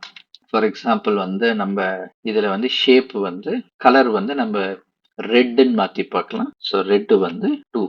ஓகேங்களா? இப்போ மாற்றும் போது கூட பார்த்தீங்கன்னா இதோடைய மற்ற பேராமீட்டர்ஸ் ஆப்பிளுக்கு மேட்ச் ஆகுறதுனால அது வந்து ஆப்பிள்னு எடுத்திருக்கு. இப்போ நான் இன்னொரு பேராமீட்டர் மாற்றி பார்க்குறேன். ஷேப்புக்கு வந்து 2ன்னு கொடுத்து பார்க்குறேன். இங்கே வந்து 2ன்னு கொடுக்குறேன். இதுக்கு என்ன சொல்லுதுன்னு பார்க்கலாம். பார்த்தீங்கன்னா ஆப்பிள் அப்படின்னு வந்துருக்கு. இதுதான் பார்த்தீங்கன்னா இந்த சூப்பர்வைஸ்டு லேர்னிங்ல கிளாசிஃபிகேஷன். அப்படின்னா நம்ம கிளாசிஃபிகேஷன்ல பேசிக்கா என்ன பண்ணுவோம் அப்படின்னா நம்ம வந்து சில ஃபீச்சர்ஸை வச்சு இந்த மாடலை ட்ரெயின் பண்றோம். இந்த மாடலுக்கு ஆப்பிள்னா இப்படிதான் இருக்கும், ஆரஞ்சுனா இப்படிதான் இருக்கும் அப்படின்னு சொல்லிட்டு நிறைய டேட்டாவை நம்ம அதுக்கு கொடுத்துக்கிட்டே இருப்போம். அதை பேஸ் பண்ணி அது என்ன பண்ணுதுன்னா நிறைய ஒரு மாடல் வந்து ஒரு ப்ரெடிக்ஷன் மாடல் வந்து ஒரு கன்ஸ்ட்ரக்ட் ஆகுது. அந்த ப்ரெடிக்ஷன் மாடலுக்கு நம்ம ஃபியூச்சர்ல ஒரு புது ஃப்ரூட்டை கொடுக்கும்போது அது ஆரஞ்சுங்கிற கேட்டகரியில போகணுமா, ஆப்பிள்ங்கிற கேட்டகரியில போகணுமா, பனானாங்கிற கேட்டகரியில போகணுமான்னு டிசைட் ஆகுது. ஆனா இது அக்யூரேட்டா 100% கரெக்டா தான் சொல்லுமான்னு கேட்டா அது சொல்லணுங்கிற அவசியம் இல்லை. நம்ம இந்த மாடலை எந்த அளவுக்கு எஃபெக்டிவா ட்ரெயின் பண்ணியிருக்கோமோ, எந்த அளவுக்கு எஃபெக்டிவா ஃபீச்சர்ஸ் அதுக்கு இருக்கோ அதை பேஸ் பண்ணி தான் அதனுடைய கிளாசிஃபிகேஷன் ஒர்க் ஆகும். இதுதான் கிளாசிஃபிகேஷனுக்கான டெமோ. அடுத்து வந்து கிளஸ்டரிங். இந்த கிளஸ்டரிங்கையும் நம்ம கிளாசிஃபிகேஷனையும் நம்ம கன்ஃபியூஸ் பண்ணிக்க கூடாது. ஏன்னா கிளஸ்டரிங்கிறது வேற டெக்னிக், அதே மாதிரி கிளாசிஃபிகேஷனுங்கிறது வேற டெக்னிக். கிளாசிஃபிகேஷனுங்கிறது சூப்பர்வைஸ்டு லேர்னிங், கிளஸ்டரிங் அப்படிங்கிறது அன்சூப்பர்வைஸ்டு லேர்னிங். ஸோ இந்த அன்சூப்பர்வைஸ்ட் லேர்னிங்ல நம்ம என்ன முக்கியமான ஃபேக்டர்னா ப்ரீ டிஃபைன்டு லேபிள்ஸ் அதுக்கு இருக்காது. அதாவது இதை வந்து இப்படிதான் கிளாசிஃபை பண்ணணும் அப்படிங்கிறத நம்ம ஏற்கனவே அதுக்கு சொன்னது கிடையாது. ஃபார் எக்ஸாம்பிள் பார்த்தீங்கன்னா நம்ம என்ன பண்றோம்னா ஒரு அனிமலையும் ஒரு ஃப்ரூட்டையும் நம்ம வந்து கிளஸ்டர் பண்ணணும். அப்போ இந்த ரெண்டு விஷயத்தையும் நம்ம அதுக்கு கொடுக்கும்போது அது என்ன பண்ணுதுன்னா இதுல இருக்கிற அல்காரதம் வந்து அந்த அனிமல் எடுத்து பார்க்குது, இந்த ஃப்ரூட் எடுத்து பார்க்குது. இது ரெண்டுக்குமே சம்மந்தமே இல்லையே, இது ரெண்டையும் தனித்தனியா வச்சுக்கோ அப்படின்ட்டு அனிமலை தனியா வைக்குது, ஃப்ரூட்டை தனியா வைக்குது. இப்போ நான் ஒரு மேங்கோ கொடுக்கும்போது அதை பார்க்குது, ஓகே மேங்கோ வந்து ஏற்கனவே ஒரு ஃப்ரூட் இருந்துச்சு, பார்க்க அந்த மாதிரி தான் இருக்கு, அந்த இதில் போய் கிளாஸிஃபை பண்ணு அப்படின்னு கிளாஸிஃபை பண்ணிடுது. அதே மாதிரி பார்த்தீங்கன்னா நான் ஒரு லைனை கொடுக்கும்போது ஓகே இது பார்க்கறதுக்கு ஒரு ஃப்ரூட் மாதிரி இல்லை, சரி தூக்கி நீ வந்து என்ன பண்ண இந்த அனிமல்ல கேட்டகரைஸ் பண்ணு அப்படின்னு சொல்லி பண்ணுது. அப்போ வந்து பார்த்தீங்கன்னா அது வந்து அதனுடைய அண்டர்ஸ்டாண்டிங்கை வச்சு அதை செக்ரிகேட் பண்ணுது. ஆனால் இதுக்கு ப்ரீவியஸாக நம்ம ஒரு அனிமல்னா இப்படி தான் இருக்கும், ஒரு ஃப்ரூட்னா இப்படி தான் இருக்குங்கிறத ஏற்கனவே நமக்கு அதுக்கு ப்ரீ டிஃபைன்டு லேபிள்ஸ் அல்லது ப்ரீ டிஃபைன்டு ட்ரைனிங் வந்து நமக்கு அது கொடுக்கல. அதுதான் கிளஸ்டரிங்க்கும் கிளாசிஃபிகேஷனுக்கு வித்தியாசம். ஸோ கிளாசிஃபிகேஷனுங்கிறது சூப்பர்வைஸ்ட், கிளஸ்டரிங்கிறது அன்சூப்பர்வைஸ்ட். கிளாசிஃபிகேஷனுக்கு ப்ரீ டிஃபைன்ட் லேபிள்ஸ் வச்சு ட்ரைனிங் இருந்திருக்கு, இந்த கிளஸ்டரிங்க்கு கிடையாது ப்ரீ டிஃபைன்ட் லேபிள்ஸ். இப்போ கிளஸ்டரிங்க்கு இன்னொரு எக்ஸாம்பிள் சொல்லணும்னு வச்சுக்கோங்களேன். நீங்க ஒருவேளை ஒரு சேலரிஸ் ஆஃப் எம்ப்ளாயீஸை யோசிச்சு பாருங்க. இப்போ நம்ம என்ன பண்ணணும் அப்படின்னா யாரெல்லாம் ஹையர் சேலரி வாங்குறாங்க, யாரெல்லாம் லோவர் சேலரி வாங்குறாங்க அப்படின்னு சொல்லி செக்ரிகேட் பண்ணணும் அப்படின்னு வச்சுக்கோங்க. அப்ப நம்ம என்ன பண்ணுவோம்னா இந்த கிளஸ்டரிங் அல்காரிதம்ஸ்க்கு நம்ம சொல்லும்போது அது என்ன பண்ணுங்க, அது ஒரு சென்டர் பாயிண்ட் அதுவே டிரைவ் பண்ணிட்டு இந்த வேல்யூக்கு கீழே இருக்கிறவங்க எல்லாம் கம்மி சேலரி, இந்த வேல்யூக்கு மேல இருக்கிறவங்க எல்லாம் ஹையர் சேலரி அப்படிங்கிற மாதிரி அது கிளாசிஃபை பண்ணும். ஒருவேளை இதை வந்து நம்ம வந்து எனக்கு 3 கிளாசிபிகேஷன் அல்லது 3 கிளஸ்டரா பிரி அப்படின்னா அது இன்னொரு என்ன சொல்றது இன்னும் ஒரு 3 குரூப்பா, ஒருவேளை இந்த கேட்டகரி டு இந்த கேட்டகரி லோன் வச்சுக்கோ, இது டு இது மீடியம். ஸோ அந்த மாதிரி அது என்ன பண்ணுதுங்க, அதுவே இன்டர்னலா சில சென்ட்ராய்ட்ஸ்ன்னு சொல்லுவாங்க, அதை பேஸ் பண்ணி அது வந்து கிளாசிஃபை பண்ணிக்கும். ஒருவேளை வந்து யாரெல்லாம் அதிகம் ஸ்பெண்ட் பண்றாங்க, யார் ஆவரேஜா ஸ்பெண்ட் பண்றாங்க, யார் ரொம்ப ஜாஸ்தி ஸ்பெண்ட் பண்றாங்க, இந்த மாதிரி கிளஸ்டர் பண்ணு அப்படின்னு கூட அது சொல்ல முடியும். இதை நம்ம ஈஸியா அண்டர்ஸ்டாண்ட் பண்ணிக்கிறதுக்கு இதை கொஞ்சம் நம்ம விஷுவலைஸ் பண்ணி பார்க்கலாம். இதுக்கு ஒரு லேபும் நம்ம இப்போ டிஸ்கஸ் பண்ணலாம். இப்போ இந்த பிக்சரை கொஞ்சம் நீங்க விஷுவலைஸ் பண்ணி பாருங்க. இந்த பிக்சர்ல பாத்தீங்கன்னா நமக்கு ஒரு ஆவரேஜா ஒரு நபர் எவ்வளவு சேலரி வாங்குறாரு, எவ்வளவு ஸ்பெண்ட் பண்றாரு அப்படிங்கறத இந்த கிராஃப்ல வந்து மேப் ஆயிருக்கு. இப்போ நம்முடைய எய்ம் என்ன அப்படின்னா ஹையர் சேலரி யார் வாங்குறாங்க, லோவர் சேலரி யார் வாங்குறாங்க அப்படிங்கிறத நம்ம கண்டுபிடிக்கணும். இதுதான் நம்முடைய எய்ம்னு வச்சுக்கோங்க. இப்போ நம்ம இதை எப்படி பிரிக்கலாம்? ஃபார் எக்ஸாம்பிள் நான் இங்க 40,000ல ஒரு கோடு போட்டேன்னு வச்சுக்கோங்க. கோடு போட்டுட்டு இந்த கோட்டுக்கு கீழே இருக்கிறவங்க எல்லாம் லோ சேலரி, இந்த கோட்டுக்கு மேல இருக்கிறவங்கள ஹை சேலரி அப்படின்னு என்னால கேட்டகரைஸ் பண்ண முடியும் இல்லைங்களா? ஸோ இது ஒரு வகையில நம்ம கேட்டகரைஸ் பண்ணலாம். ஃபார் எக்ஸாம்பிள் நான் இதை எடிட் பண்ணிக்கிறேன் இன்னும் கொஞ்சம். இப்போ நான் வந்து என்ன பண்றேன் அப்படின்னா இந்த 40,000 ஒரு பேஸ் லைனா நான் வச்சுக்கிறேன். ஓகேங்களா? பேஸ் லைனா வச்சுட்டு நான் வந்து என்ன சொல்றேன் அப்படின்னா இந்த பேஸ் லைனுக்கு கீழே இருக்கிற எல்லாருமே அவங்க வந்து லோவர் சேலரி கேட்டகரியில போட்டுக்கோ, இந்த பேஸ் லைனுக்கு தாண்டி இருக்கிற எல்லாரையுமே ஹையர் சேலரி கேட்டகரியில போடு அப்படின்னு சொல்லி பிரிக்க முடியும். இது வந்து பாத்தீங்கன்னா கிளஸ்டரிங். இங்க வந்து எதுவுமே ப்ரீ டிஃபைன்டு லேபிள்ஸ் அந்த மாதிரிலாம் எதுவும் இல்லை. ஜஸ்ட் ஒரு அல்காரத்தை யூஸ் பண்ணி அந்த அல்காரத்தை பேஸ் பண்ணி இது வந்து லோவர் சைடா ஹையர் சைடா அப்படின்னு சொல்லி நான் ஒரு 2 கிளஸ்டரா நான் பிரிச்சிருக்கேன். ஒருவேளை இதை என்னால வந்து ஒருவேளை 3 கிளஸ்டரா கூட பிரிக்க முடியும். ஃபார் எக்ஸாம்பிள் வந்து ரொம்ப லோவா சேலரி வாங்குறவங்கள ஒரு கேட்டகரியில போடு அப்படின்னு சொல்லி சொல்றேன். ஃபார் எக்ஸாம்பிள் இதை வந்து நான் ரொம்ப லோ அப்படின்னு சொல்லி கேட்டகரைஸ் பண்றேன்னு வச்சுக்கோங்க. அப்ப எனக்கு என்ன தேவைப்படுதுன்னா இந்த இடத்துல இன்னொரு ஒரு டிமார்கேஷன் தேவைப்படுது. இதுதான் வந்து நம்ம சென்ட்ராய்டு அப்படின்னு சொல்லி சொல்லுவாங்க. இப்ப பாத்தீங்கன்னா 10,000 to 20,000 லோ, ரொம்ப கம்மியான சேலரி அப்படின்னு சொல்லி கிளாசிஃபை பண்ணு. அடுத்து அதுக்கு 20,000 to 40,000 மிட் சேலரி அப்படின்னு கிளாசிஃபை பண்ணிக்கோ. அதுக்கப்புறம் வந்து இந்த 40,000க்கு மேல இருக்கிறத வந்து ஹையர் சேலரி அப்படின்னு சொல்லி கிளாசிஃபை பண்ணிக்கோ அப்படின்னு சொல்லி பிரிக்க முடியும். அந்த மாதிரி பாத்தீங்கன்னா நம்மளுக்கு எவ்வளவு கிளஸ்டர்ஸ் தேவையோ அந்த மாதிரி நம்ம பிரிச்சுக்கலாம். ஒருவேளை இதை வந்து நம்ம என்னவும் பண்ண முடியும் அப்படின்னு பாத்தீங்கன்னா நம்மளால வந்து ஒருவேளை வந்து higher salary lower spending higher salary, அதே மாதிரி lower salary higher spending. So இந்த மாதிரி நம்ம என்ன பண்ணோம் 4 கேட்டகரியா பிரிச்சுக்கலாம். ஓகேங்களா, அந்த மாதிரி கூட நம்மளால பிரிக்க முடியும். ஸோ இங்கெல்லாம் பாத்தீங்கன்னா அவங்களுடைய ஸ்பெண்டிங் ஸ்கோர் இது வந்து லோவர் சேலரி லோவர் ஸ்பெண்டிங். ஆனா இங்கெல்லாம் பாத்தீங்கன்னா என்ன வருதுன்னா லோவர் சேலரியில தான் இருக்காங்க, பட் அவங்களுடைய ஸ்பெண்டிங் பாத்தீங்கன்னா ஹையர் சைட்ல இருக்கு. இந்த சைட்ல நீங்க வந்து பாத்தீங்கன்னா ஹை சேலரி வாங்குறாங்க, ஆனா அவங்களுடைய ஸ்பெண்டிங் வந்து எப்படி இருக்கு அப்படின்னு பாத்தீங்கன்னா லோவா இருக்கு. ஸோ அந்த மாதிரி எப்படி நம்ம கிளஸ்டருக்கு பிரிக்கணுமோ இந்த மாதிரி பிரிச்சுக்கலாம். அதுதான் வந்து கிளஸ்டரிங் மெக்கானிசம். இப்போ இந்த கிளஸ்டரிங் வந்து எப்படி ஒர்க் ஆகுது அப்படிங்கறது ஒரு பைத்தன் ப்ரோக்ராம் மூலமா பார்க்கலாம். ஸோ நான் கூகுள் கோலேப்ல ஒரு பைத்தன் ஸ்கிரிப்ட் வச்சிருக்கேன். ஸோ இந்த பைத்தன் ஸ்கிரிப்ட் வந்து என்ன பண்ணுது அப்படின்னா கே மீன்ஸ் கிளஸ்டரிங் அல்காரிதத்தை யூஸ் பண்ண போகுது. ஓகேங்களா, ஸோ இதை வந்து நம்ம ஃபர்ஸ்ட் எக்ஸிக்யூட் பண்ணிக்கலாம்.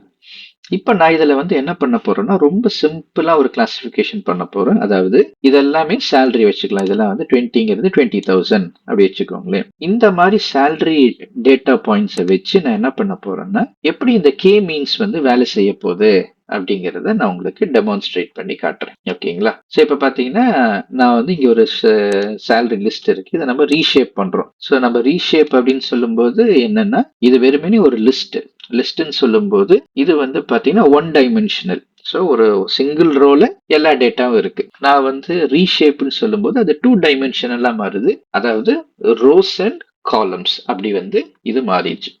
இப்போ நான் இந்த டேட்டா பாயிண்ட்டை எக்ஸிக்யூட் பண்ணிட்டு இந்த டேட்டா பாயிண்ட் எப்படி இருக்கு அப்படிங்கிறத நம்ம விஷுவலைஸ் பண்ணி பார்க்கலாம். ஸோ விஷுவலைஸ் பண்ணி பார்த்தீங்கன்னா இப்படிதான் இருக்கு. ஸோ இந்த டேட்டா பாயிண்ட்ஸ்.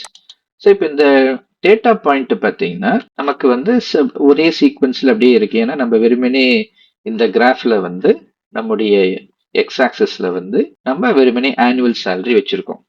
ஒருவேளை நான் இங்க வந்து அடிஷனல் பாயிண்ட்ஸ் கூட என்னால என்ன செய்ய முடியுங்க ஆட் பண்ணிக்க முடியும். இஃப் நீடட் என்னால இங்க ஆட் பண்ண முடியும். இப்ப பாத்தீங்கன்னா நம்முடைய டேட்டா பாயிண்ட்ஸ் இங்க வந்துருச்சு. இப்ப ஃபர்ஸ்ட் இந்த இது என்ன பண்ணும் அப்படின்னா 2 சென்ட்ராய்டு அது வந்து பிக் பண்ணுது. சென்ட்ராய்டு அப்படிங்கும்போது இந்த அல்காரிதம் ஜஸ்ட் வந்து என்ன பண்ணுது அப்படின்னா அது வந்து 2 ரேண்டம் பாயிண்ட்ஸை பிக் பண்ணுது. ஓகேங்களா, இந்த 2 ரேண்டம் பாயிண்ட்டை பிக் பண்ணிட்டு இந்த 2 பாயிண்ட்டுக்கும் நடுவுல எவ்வளவு டிஸ்டன்ஸ் அப்படிங்கிறத அது மெஷர் பண்ணுது. ஓகேங்களா, இது மெஷர் பண்ணிட்டு இந்த டிஸ்டன்ஸை அது வந்து பாதிய பெர்பெண்டிகுலர் லைன் போட்டு பிரிக்குது. ஓகேங்களா, இப்படி பிரிக்குது. இப்போ இது வந்து ஃபர்ஸ்ட் டைம் இதை வந்து பிரிச்சுட்டு அது என்ன பண்ணுது அப்படின்னா இப்போ இந்த லைனுக்கு லெஃப்ட் சைட்ல இருக்கிறது எல்லாமே லோ சேலரி, இந்த லைனுக்கு அதர் டைரக்ஷன்ல இருக்கிறது எல்லாமே ஹை சேலரி அப்படின்னு சொல்லிட்டு கிளாசிஃபை பண்ணிக்குது. ஓகேங்களா, ஃபார் எக்ஸாம்பிள் இங்க இருந்து இதை வந்து ஹை சேலரி அப்படின்னு சொல்லி கிளாசிஃபை பண்ணுது. இப்போ இந்த இடத்துல சென்டர் இதை வந்து ஒருவேளை வந்து கிரேட்டர் தேன் 0.5 அதனுடைய ப்ராபபிலிட்டி இருக்குன்னா அது இந்த சைட்ல சேர்ந்துக்கும், இல்லாட்டி லோவர் சைட்ல சேர்ந்துக்கும். ஓகேங்களா, இப்போ இது வந்து ஃபர்ஸ்ட் ஐட்ரேஷனை பண்ணிருச்சு. அடுத்த ஸ்டெப் என்ன பண்ணும் அப்படின்னு பாத்தீங்கன்னா இன்னும் கிளாசிபிகேஷன் வந்து ஒரு ப்ராப்பரான கிளாசிபிகேஷன் இல்ல, அது வந்து ரஃபா தான் கால்குலேட் பண்ணுச்சு. அது வந்து அக்யூரேட் கிடையாது. அதனால என்ன பண்ணோம்னா இது வந்து இந்த அல்காரிதம் திரும்பியும் செகண்ட் ஐட்ரேஷன்ல அதனுடைய பொசிஷன்ஸை வந்து ரீஅட்ஜஸ்ட் பண்ணுது. ஓகேங்களா, ஸோ அதோடைய பொசிஷனை தூக்கி கொஞ்சம் இங்க வைக்குது, இன்னும் கொஞ்சம் தள்ளி இங்கே வைக்குது. அதுக்கப்புறம் என்ன பண்ணுதுங்க இது ரெண்டையும் அது வந்து லிங்க் பண்ற டிஸ்டன்ஸ் எவ்வளவு அப்படின்னு சொல்லி கால்குலேட் பண்ணுது.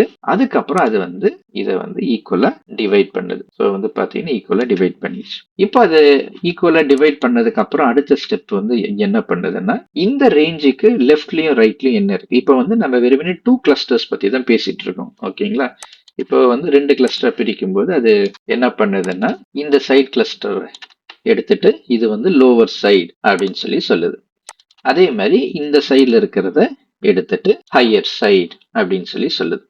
இப்ப இந்த அல்காரிதம் பார்த்தீங்கன்னா அப்படியே லூப் பண்ணி ரிப்பிட்டிஷன்ல போயிட்டு ஒரு குறிப்பிட்ட பாயிண்ட்ல இனிமேல் அதுக்கு எந்த சேஞ்சுமே வராது, ஏன்னா எக்ஸாக்டா சென்ட்ராய்டை கண்டுபிடிச்சிருச்சு அப்படிங்கிற சினாரியோ வரும்போது இந்த அல்காரிதம் அதோட ஸ்டாப் ஆயிரும். ஓகேங்களா.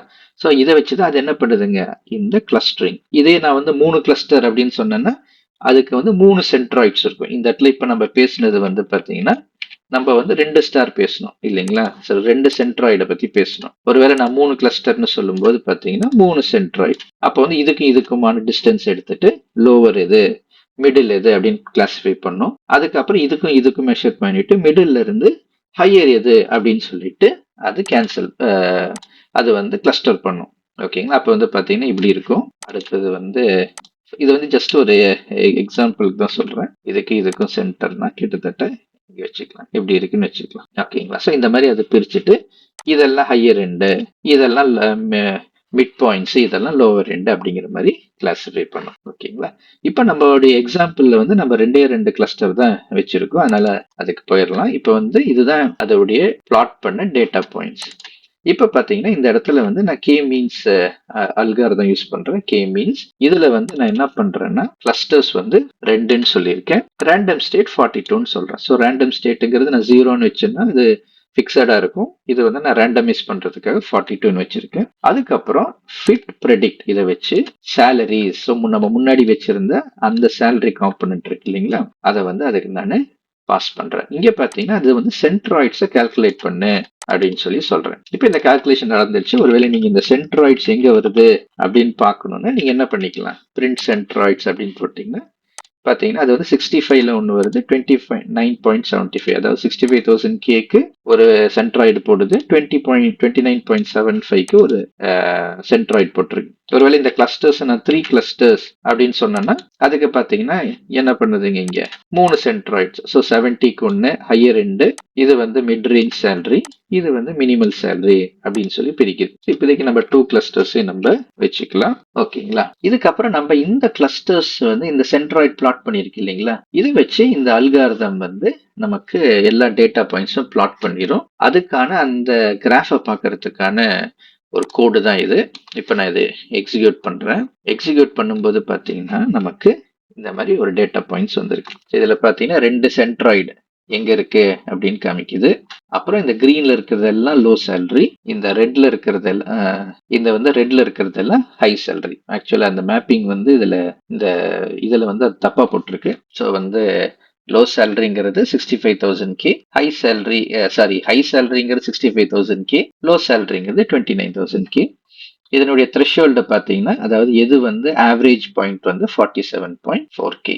ஸோ இதுதான் வந்து அந்த clustering algorithm, K means clustering algorithm இருக்காது. ஸோ பேசிக்கா கிளஸ்டரிங் அப்படின்னு சொன்னா நம்ம செக்ரிகேஷன் பண்றோம். செக்ரிகேட் பண்ணும்போது நம்ம கிட்ட லேபிளிங்ல எதுவும் பண்ணல, இது வந்து அன்லேபிள்டு டேட்டா வச்சு பண்றோம், அதுதான் கிளஸ்டரிங்.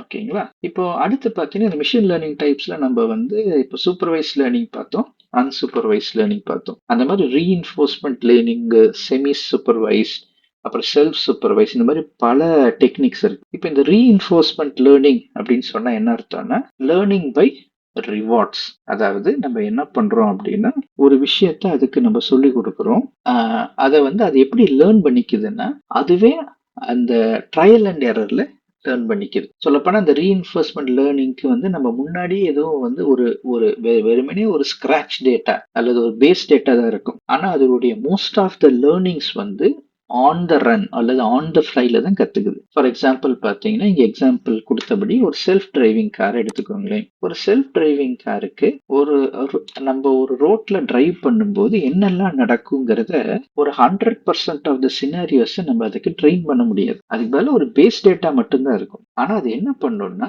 ஒவ்வொரு தடவையும் இந்த கார் வந்து ரோட்ல போகும்போது, அதனுடைய லேர்னிங்ஸ் வந்து இன்கிரீஸ் ஆயிட்டு போகும். ஒருவேளை திடீர்னு ஒரு கார் வந்து ஃப்ரண்ட்ல வந்து சடன் பிரேக் அடிச்சா என்ன பண்ணணும்? ஒருவேளை ஃபர்ஸ்ட் டைம் வந்து அது ஒரு ஒரு ஒரு ஒரு இப்ப அந்த கார்ல போய் இடிச்சிருக்கலாம். இப்ப நெக்ஸ்ட் டைம் அது என்ன பண்ணுதுன்னா, ஓகே இந்த மாரி சினாரியோ வந்துச்சுன்னா, நம்ம போய் இடிக்கக்கூடாது. நம்ம வந்து பிரேக் அடிக்கணும் அப்படிங்கிறத அண்டர்ஸ்டாண்ட் பண்ணுது. அதே மாரி சைட்ல வந்து யாராச்சும் பக்கத்துல வந்தா என்ன பண்ணணும்? ஒருவேளை ஹாங்க் பண்ணணுமா? அப்படிங்கிறது அதுக்கு ஃபர்ஸ்ட் டைம் தெரியாது. ஆனா ஒரு தடவை வந்து பக்கத்துல வந்து ஒருத்தர் உரசிட்டு போன பின்னாடி அதை அண்டர்ஸ்டாண்ட் பண்ணிக்குது. ஓகே, பக்கத்துல யாராச்சும் நம்ம வந்து இடிக்கிற மாதிரி வந்து நம்ம ஹாங்க் பண்ணணும் அப்படின்ட்டு. அப்போ வந்து learning through rewards or punishment, அதுதான் இந்த ரீஇன்ஃபோர்ஸ்மெண்ட் லேர்னிங். அதே மாதிரி செமி சூப்பர்வைஸ்டுங்கிற போது labelled data, unlabelled. But labelled data கொஞ்சமா இருக்கும். மெஜாரிட்டி ஆஃப் தம் வந்து அன்லேபிள்டு சாம்பிள்ஸா இருக்கும். அதே மாதிரி செல்ஃப் சூப்பர்வைஸ் லேர்னிங்ல தான் நம்ம அந்த என்னன்னா செல்ஃப் அட்டென்ஷன், அதுவே வந்து அதுவே வந்து லேபிள்ஸ் எல்லாம் வந்து இது பண்ணிக்கும், ஜெனரேட் பண்ணிக்கும். இந்த மாதிரி மிஷின் லேர்னிங் டைப்ஸ்ல எக்கச்சக்கமான வெரைட்டிஸ் இருக்கு. இதுல பேசிக்கா நம்ம தெரிஞ்சுக்க வேண்டியது supervise learning, unsupervised learning, reinforcement learning, self supervised learning. Neural network அப்படின்னா என்ன? நியூரல் நெட்வொர்க் அப்படிங்கிறது இந்த மிஷின் லேர்னிங் மாடலுக்கு ஒரு பேஸ் ஆனது இல்லைங்களா? அது ரொம்ப ரொம்ப ஒரு இம்பார்ட்டன்டான ஒரு நெட்வொர்க். இப்ப இந்த நியூரல் நெட்வொர்க்கை எப்படி டிசைன் பண்ணாங்க அப்படின்னா, ஹியூமன் பிரெயினை எப்படி ஒர்க் ஆகுதோ அதே மாதிரி மாடல்ல தான் இந்த நியூரல் நெட்வொர்க்கை டிசைன் பண்ணியிருக்காங்க. இப்போ ஹியூமன் பிரெயின்ல பாத்தீங்கன்னா நிறைய நியூரான்ஸ் இருக்கு. இந்த நியூரான்ஸ் எல்லாம் ஒன்னோடு ஒன்னு இன்டர் கனெக்ட் ஆயிருக்கு இல்லைங்களா? இப்ப நம்ம ஒரு காட்சியை அல்லது ஒரு விஷயத்தை பார்க்கிறோம் அப்படின்னா நம்முடைய நியூரான்ஸ் வந்து ஃபயர் ஆகுது இல்லைங்களா? அது ஃபயர் ஆகி அந்த பிக்சர் அல்லது நம்ம முன்னாடி பார்க்குற அந்த காட்சி என்னங்கிறத நம்மளால அண்டர்ஸ்டாண்ட் பண்ற வகையில அது டிரான்ஸ்லேட் ஆகுது. ஸோ இந்த ஒரு கான்செப்டை வச்சுதான் இந்த நியூரல் நெட்வொர்க்கை டிசைன் பண்ணியிருக்காங்க. இந்த பிரெயின்ல எப்படி நிறைய நியூரான்ஸ் இருக்கோ அந்த மாதிரி இந்த நியூரல் நெட்வொர்க்ல ஒவ்வொரு அந்த நியூரானையும் நோட் அப்படின்னு சொல்லி சொல்லுவாங்க. ஏன்னா இந்த ஒவ்வொரு நோடும் தான் ஒரு டேட்டாவை ப்ராசஸ் பண்ணுது, அந்த டேட்டாவை அண்டர்ஸ்டாண்ட் பண்ணிக்கிறதுக்கு நமக்கு ஹெல்ப் பண்ணுது. அப்ப நியூரல் நெட்வொர்க் அப்படிங்கிறது ஒரு மிஷின் லாங்குவேஜ் லேர்னிங் மாடல். அந்த மாடல் வந்து ஒரு ஹியூமன் பிரெயின் எப்படி ஒர்க் ஆகுதோ அதை பேஸ் பண்ணி டிசைன் செஞ்சப்பட்ட ஒரு மிஷின் லேர்னிங் மாடல் தான் இந்த நியூரல் நெட்வொர்க். ஸோ இந்த நியூரல் நெட்வொர்க்கு பார்த்தீங்கன்னா ஒரு இன்புட் லேயர் இருக்கு, அது வழியா டேட்டா வருது, அடுத்து அதை வந்து ப்ராசஸ் பண்ணுது. ஸோ அந்த ப்ராசஸ் பண்றதுக்கு பார்த்தீங்கன்னா எக்கச்சக்கமான லேயர்ஸ் இருக்கலாம், ஹிடன் லேயர்ஸ் இருக்கலாம். அதுக்கப்புறம் இந்த அவுட்புட் வந்து அங்க அது வந்து ஃபைனல் லேயருக்கு வருது. ஸோ இதுதான் வந்து ஒரு ஹை லெவல்ல ஒரு நியூரல் நெட்வொர்க் அப்படின்னு சொல்லி சொல்லும்போது. அப்ப நியூரல் நெட்வொர்க் அப்படின்னா நம்முடைய ஹியூமன் பிரெயினை மிமிக் பண்ற மாதிரி ஒரு மிஷின் லாங்குவேஜ் மாடல் டிசைன் பண்ணாங்க, அதுதான் இந்த நியூரல் நெட்வொர்க். இப்போ நம்ம பிரெயின்ல நியூரான்னு சொல்லும் போது இங்க நியூரல் நெட்வொர்க் டேர்ம்ஸ்ல அதுதான் நோட் அப்படின்னு சொல்றாங்க. இது வந்து என்ன பண்ணும்னா டேட்டாவை இன்புட் லேயர் டேட்டாவை ரிசீவ் பண்ணுது, அதை ப்ராசஸ் பண்ணுது, ஒரு அவுட்புட் லேயருக்கு அது அனுப்புது. இப்போ இந்த நியூரல் நெட்வொர்க்கோடு அசோசியேட் ஆன இன்னொரு டேர்ம் தான் டீப் லேர்னிங். இப்போ டீப் லேர்னிங் அப்படின்னு சொல்லும்போது இந்த நியூரல் நெட்வொர்க்குடைய ஒரு ஸ்பெஷலைஸ்டு வெர்ஷன். இப்ப வெறுமனே ஒரு இன்புட் வருது, அதை ப்ராசஸ் பண்ணுது, அது அடுத்த லேயருக்கு கொடுக்குது அப்படிங்கிறது மட்டும் இல்லாம இதுல பாத்தீங்கன்னா நிறைய ஹிடன் லேயர்ஸ் இருக்கு. அதை தான் வந்து இங்க நம்ம பாக்குறோம். பாத்தீங்கன்னா இங்க பாரு, மல்டிபிள் ஹிடன் லேயர்ஸ். ஸோ இந்த டீப் லேர்னிங் அப்படின்னு சொல்லும்போது ஒரு டேட்டாவை எடுத்துட்டு அதை வந்து ஒரே ஒரு ப்ராசஸிங் இல்ல, மல்டிபிள் லெவல்ஸ் அது ப்ராசஸ் ஆகிக்கிட்டே இருக்கு, அதுக்கப்புறம் தான் அந்த அவுட்புட் ஜென்ரேட் ஆகுது. இந்த மாதிரி மல்டிபிள் ஹிடன் லேயர்ஸ் இருக்கிறது தான் டீப் லேர்னிங் அப்படின்னு சொல்லி சொல்றாங்க. இந்த மாதிரி லேயர்ஸ் வந்து இன்க்ரீஸ் ஆக இந்த மிஷின் லேர்னிங் மாடலுடைய கெப்பாசிட்டி, அதனுடைய ஹேண்ட்லிங் பவர், அதனுடைய அக்யூரசி, இது எல்லாமே இன்க்ரீஸ் ஆகுது. அதோட எஃபெக்டிவ்னஸ் வந்து இன்க்ரீஸ் ஆகுது. அதனாலதான் பாத்தீங்கன்னா the deeper the learning or the deeper the hidden layers, the better will be or more powerful will be in handling tasks. So அது எந்த அளவுக்கு அது டீப்பா போக போக அதனுடைய எஃபிஷியன்சியும் இன்க்ரீஸ் ஆகுது. ஸோ இப்போ இந்த டீப் லேர்னிங்ல பார்த்தீங்கன்னா நம்ம இந்த சாட் ஜிபிடி எல்லாம் யூஸ் பண்றோம் இல்லைங்களா? அதெல்லாம் பார்த்தீங்கன்னா இந்த டீப் லேர்னிங் மாடல். அடுத்து நியூரல் நெட்வொர்க் அப்படின்னு சொல்லும்போது அதுல சில கீவேர்ட்ஸ் எல்லாம் நம்ம தெரிஞ்சுக்கிறது ரொம்ப முக்கியம். நம்ம ஏற்கனவே பார்த்தபடி பேசிக்கா ஒரு நியூரல் நெட்வொர்க் அப்படின்னு சொல்லி சொன்னோம்னா, அதுல வந்து ஒரு நியூரான் ஃபயர் ஆகுது அல்லது ஒரு நோடு ஃபயர் ஆகுது. அது ஒரு இன்புட்ட பேஸ் பண்ணி அது ப்ராசஸ் ஆகுது. அத அடுத்த லேயருக்கு ஃபார்வர்ட் பண்ணிடுது. இப்ப இந்த ஃபீட் ஃபார்வர்ட் நியூரல் நெட்வொர்க் அப்படின்னு சொல்லும்போது என்ன மீனிங் அப்படின்னா, இது வந்து பாத்தீங்கன்னா இந்த நியூரல் நெட்வொர்க்ல ஒரு சிம்பிளரான ஒரு மாடல். இதுல முக்கியமா ஃபீட் ஃபார்வர்ட் அப்படிங்கிற அந்த வேர்டை வச்சு இது வந்து ஒரே டைரக்ஷன்ல ஃப்ளோ ஆகுது அப்படின்னு நமக்கு தெரியுது. அப்படின்னா இதுல வந்து அந்த லூப்பிங் பேக் மெக்கானிசம் இருக்காது. ஒரு டேட்டா வருது, இது ப்ராசஸ் பண்ணுது, அடுத்த லேயருக்கு இந்த டேட்டாவை கொடுத்துரும். இது திரும்பவும் இந்த லேயருக்கு அது வராது. So there is no looping back, only one direction. அதுதான் ஃபீட் ஃபார்வர்ட் நியூரல் நெட்வொர்க். அடுத்து பார்த்தீங்கன்னா ரெக்கரண்ட் நியூரல் நெட்வொர்க் அப்படின்னு சொல்லும்போது இது வந்து லூப்பிங் மெக்கானிசத்தோட வருது. ஏன்னா இதனுடைய மெயின் பர்பஸ் என்னன்னா, இது லாங் டேர்ம் கான்வர்சேஷன் அல்லது பேட்டர்ன்ஸை அது ரெகக்னைஸ் பண்ணுது. இப்போ நீங்க சாட் ஜிபிடியில பார்த்தீங்கன்னா ஒரு விஷயத்தை பத்தி நீங்க அதுக்கு கேக்குறீங்க அப்படின்னா அது என்ன பண்ணுதுன்னா, அது வந்து ஒரு ரிசல்ட்டை கொடுக்குது.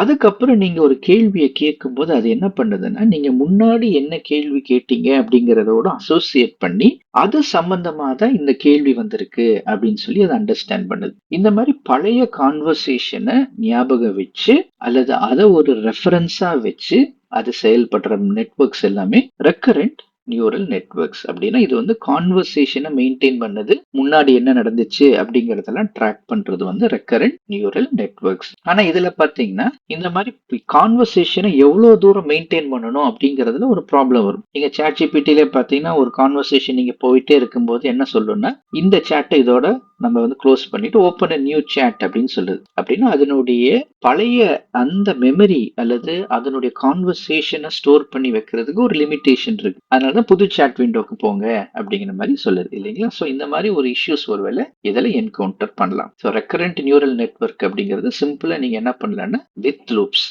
அதாவது இதுல வந்து லூப்பிங் மெக்கானிசம் இருக்கு அப்படின்னு சொல்லி அண்டர்ஸ்டாண்ட் பண்ணிக்கலாம். அடுத்து கன்வல்யூஷனல் நியூரல் நெட்வொர்க் அப்படின்னு சொல்லும்போது இந்த நியூரல் நெட்வொர்க் வந்து specifically designed for recognising patterns in images. இது வந்து பாத்தீங்கன்னா ஒரு அட்வான்ஸ்டான ஒரு வெர்ஷன். இப்ப முன்னாடி பார்த்தது எல்லாமே ஒருவேளை நமக்கு வந்து கான்வர்சேஷன் ஸ்டைலுக்காக யூஸ் பண்ணாங்க அப்படின்னா, இந்த கன்வல்யூஷனல் வந்து ஒருவேளை ஃபேஸ் ரெகக்னிஷன் அல்லது செல்ஃப் டிரைவிங் கார் அல்லது மெடிக்கல் இமேஜ் அனாலிசிஸ், இந்த மாதிரி ஒரு பிக்சர்ல இருக்கிற அல்லது ஒரு இமேஜ்ல இருக்கிற பேட்டர்னை ரெகக்னைஸ் பண்ற கெப்பாசிட்டி இந்த கன்வல்யூஷனல் நியூரல் நெட்வொர்க்கு இருக்கு. ஓகேவா. இப்ப பாத்தீங்கன்னா இது வந்து பேசிக்கா நமக்கு ஒரு குவிக் ரீகேப்புக்காக. ஸோ நியூரல் நெட்வொர்க்னு சொல்லும்போது ஒரு பேசிக் நெட்வொர்க், அது ஒரு ஜெனரல் டாஸ்க் பண்ணுது. ஃபீட் ஃபார்வர்ட் நியூரல் நெட்வொர்க்னு சொல்லும்போது டேட்டா வந்து ஒரே டைரக்ஷன்ல அங்க ஃப்ளோ ஆகுது. ரெக்கரண்ட் நியூரல் நெட்வொர்க் அப்படின்னு சொல்லும்போது அது பாஸ்ட் கான்வர்சேஷன் அது மனசுல வச்சிருக்கு. கன்வல்யூஷனல் நியூரல் நெட்வொர்க் அப்படிங்கும்போது அது வந்து இமேஜ் ஓரியன்டட் அல்லது image processing oriented neural network. இப்போ வந்து பார்த்தீங்கன்னா நோட். ஸோ நோட் அப்படின்னு சொல்லும்போது அது வந்து நம்முடைய பிரெயின்ல எப்படி நம்ம நியூரான் அப்படிங்கிறது ஒரு பேசிக் காம்பனண்டா இருக்கோ, அந்த மாதிரி ஒரு நியூரல் நெட்வொர்க்ல ஒரு பேசிக் காம்பனண்டா தான் நோட் அப்படின்னு சொல்றாங்க. ஸோ நம்முடைய பிரெயின்ல எப்படி ஒவ்வொரு நியூரானுமே ஒரு டேட்டா வரும்போது ஃபயர் ஆகுதோ, அந்த மாதிரி ஒவ்வொரு நோடுமே வந்து அங்க நம்முடைய அந்த நியூரல் நெட்வொர்க்ல வந்து ஃபயர் ஆகும். ஆனா இது ஃபயர் ஆகுமா, இது ஃபயர் ஆக வேண்டாமா அப்படிங்கறத ஆக்டிவேஷன் ஃபங்க்ஷன்ஸ் அப்படின்னு சொல்லி ஒன்னு இருக்கு. இங்க இருக்கு பாத்தீங்களா. இந்த ஆக்டிவேஷன் ஃபங்க்ஷன்ஸ் தான் வந்து டிட்டர்மைன் பண்ணுது. இப்போ அடுத்த ஆக்டிவேஷன் ஃபங்க்ஷன்ஸ் அப்படின்னு சொல்லும்போது ஆக்டிவேஷன் ஃபங்க்ஷன்ஸ்ல வந்து லீனியர் ஆக்டிவேஷன், நான் லீனியர் ஆக்டிவேஷன் அப்படின்னு சொல்லி இருக்கு. நம்ம ஏற்கனவே நியூரல் நெட்வொர்க்கை பத்தி டிஸ்கஸ் பண்ணும்போது ஃபீட் ஃபார்வர்ட் அப்படின்னு சொல்லி பார்த்தோம். அதுக்கப்புறமேலு பார்த்தீங்கன்னா அது வந்து லூப் பேக் மெக்கானிசத்தோட recurrent convolution recurrent neural networks பத்தி எல்லாம் பார்த்தோம் இல்லைங்களா.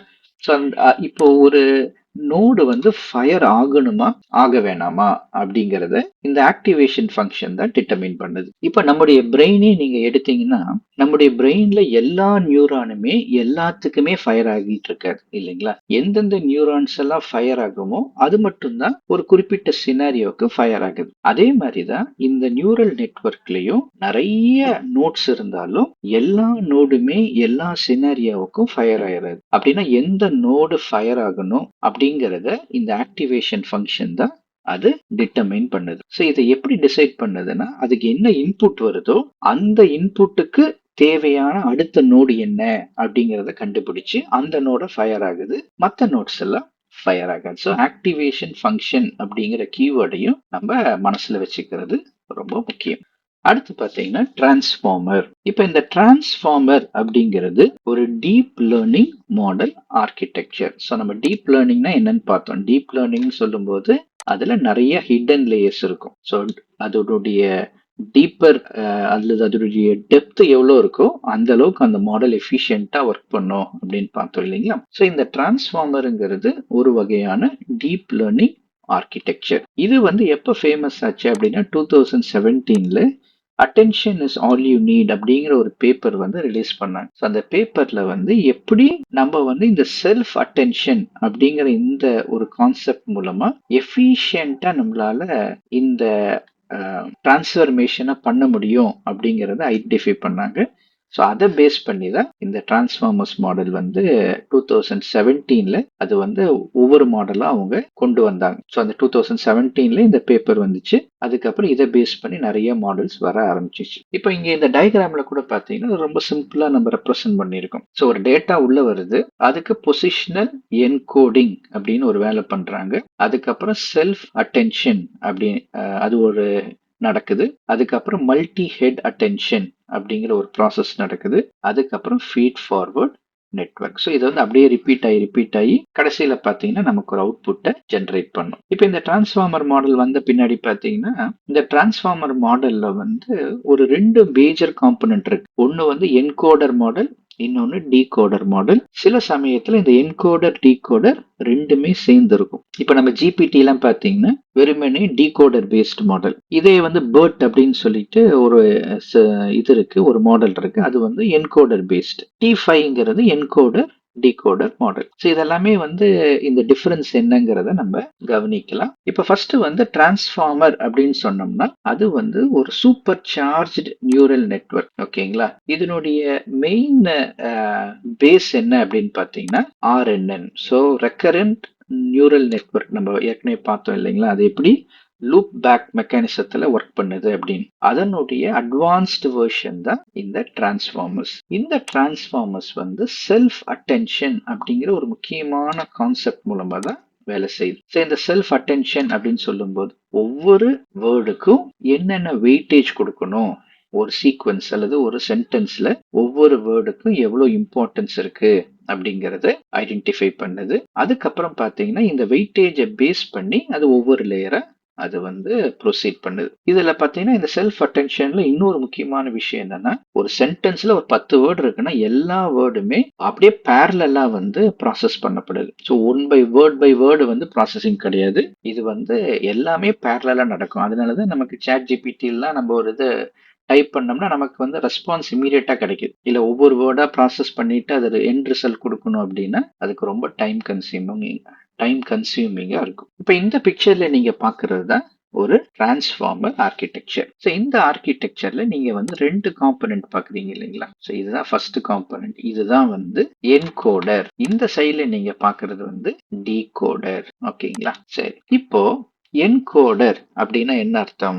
என்கோடர் அப்படின்னா அது டேட்டாவை எடுத்துட்டு அந்த டேட்டாக்கு நமக்கு சில மீனிங்ஸ் நமக்கு கொடுக்குது. ஃபார் எக்ஸாம்பிள் பாத்தீங்கன்னா நம்ம கிட்ட வந்து ஒரு டெக்ஸ்ட் வருதுன்னு வச்சுக்கோங்களேன். I am very happy today அப்படின்னு ஒரு டெக்ஸ்ட் வந்து நமக்கு இந்த என்கோடருக்கு வருதுன்னா இந்த என்கோடர் என்ன பண்ணும்னா அந்த டெக்ஸ்ட அண்டர்ஸ்டாண்ட் பண்ணிட்டு இந்த டெக்ஸ்ட் என்ன சென்டிமெண்ட்ல இருக்கு, இது பாசிட்டிவா நெகட்டிவா, ஹாப்பியான விஷயமா சேடான விஷயமா, அந்த மாதிரி அந்த சென்டென்ஸ்ல என்ன மீனிங் இருக்கு அப்படிங்கறத கண்டுபிடிக்கிறத என்கோடர். இப்ப பாத்தீங்கன்னா இது இந்த மாதிரி நிறைய சினாரியோஸ் இருக்கு. சே ஃபார் எக்ஸாம்பிள் நம்ம கிட்ட வந்து பாத்தீங்கன்னா ஒரு மெயில் இருக்குன்னு வச்சுக்கோங்களேன். நம்ம கிட்ட நிறைய மெயில்ஸ் வருது. இந்த மெயில்ஸ் எல்லாம் வரும்போது இந்த மெயில்ல வந்து ஏதாவது அன்யூஷுவல் பேட்டர்ன்ஸ் இருக்கா, ஒருவேளை நார்மல் மெயில் மாதிரி தெரியுதா, ஸ்பாம் மெயில் மாதிரி தெரியுதா அப்படின்னு சொல்லி அதோடைய மீனிங்கை அண்டர்ஸ்டாண்ட் பண்றது தான் என்கோடர். இதுக்கும்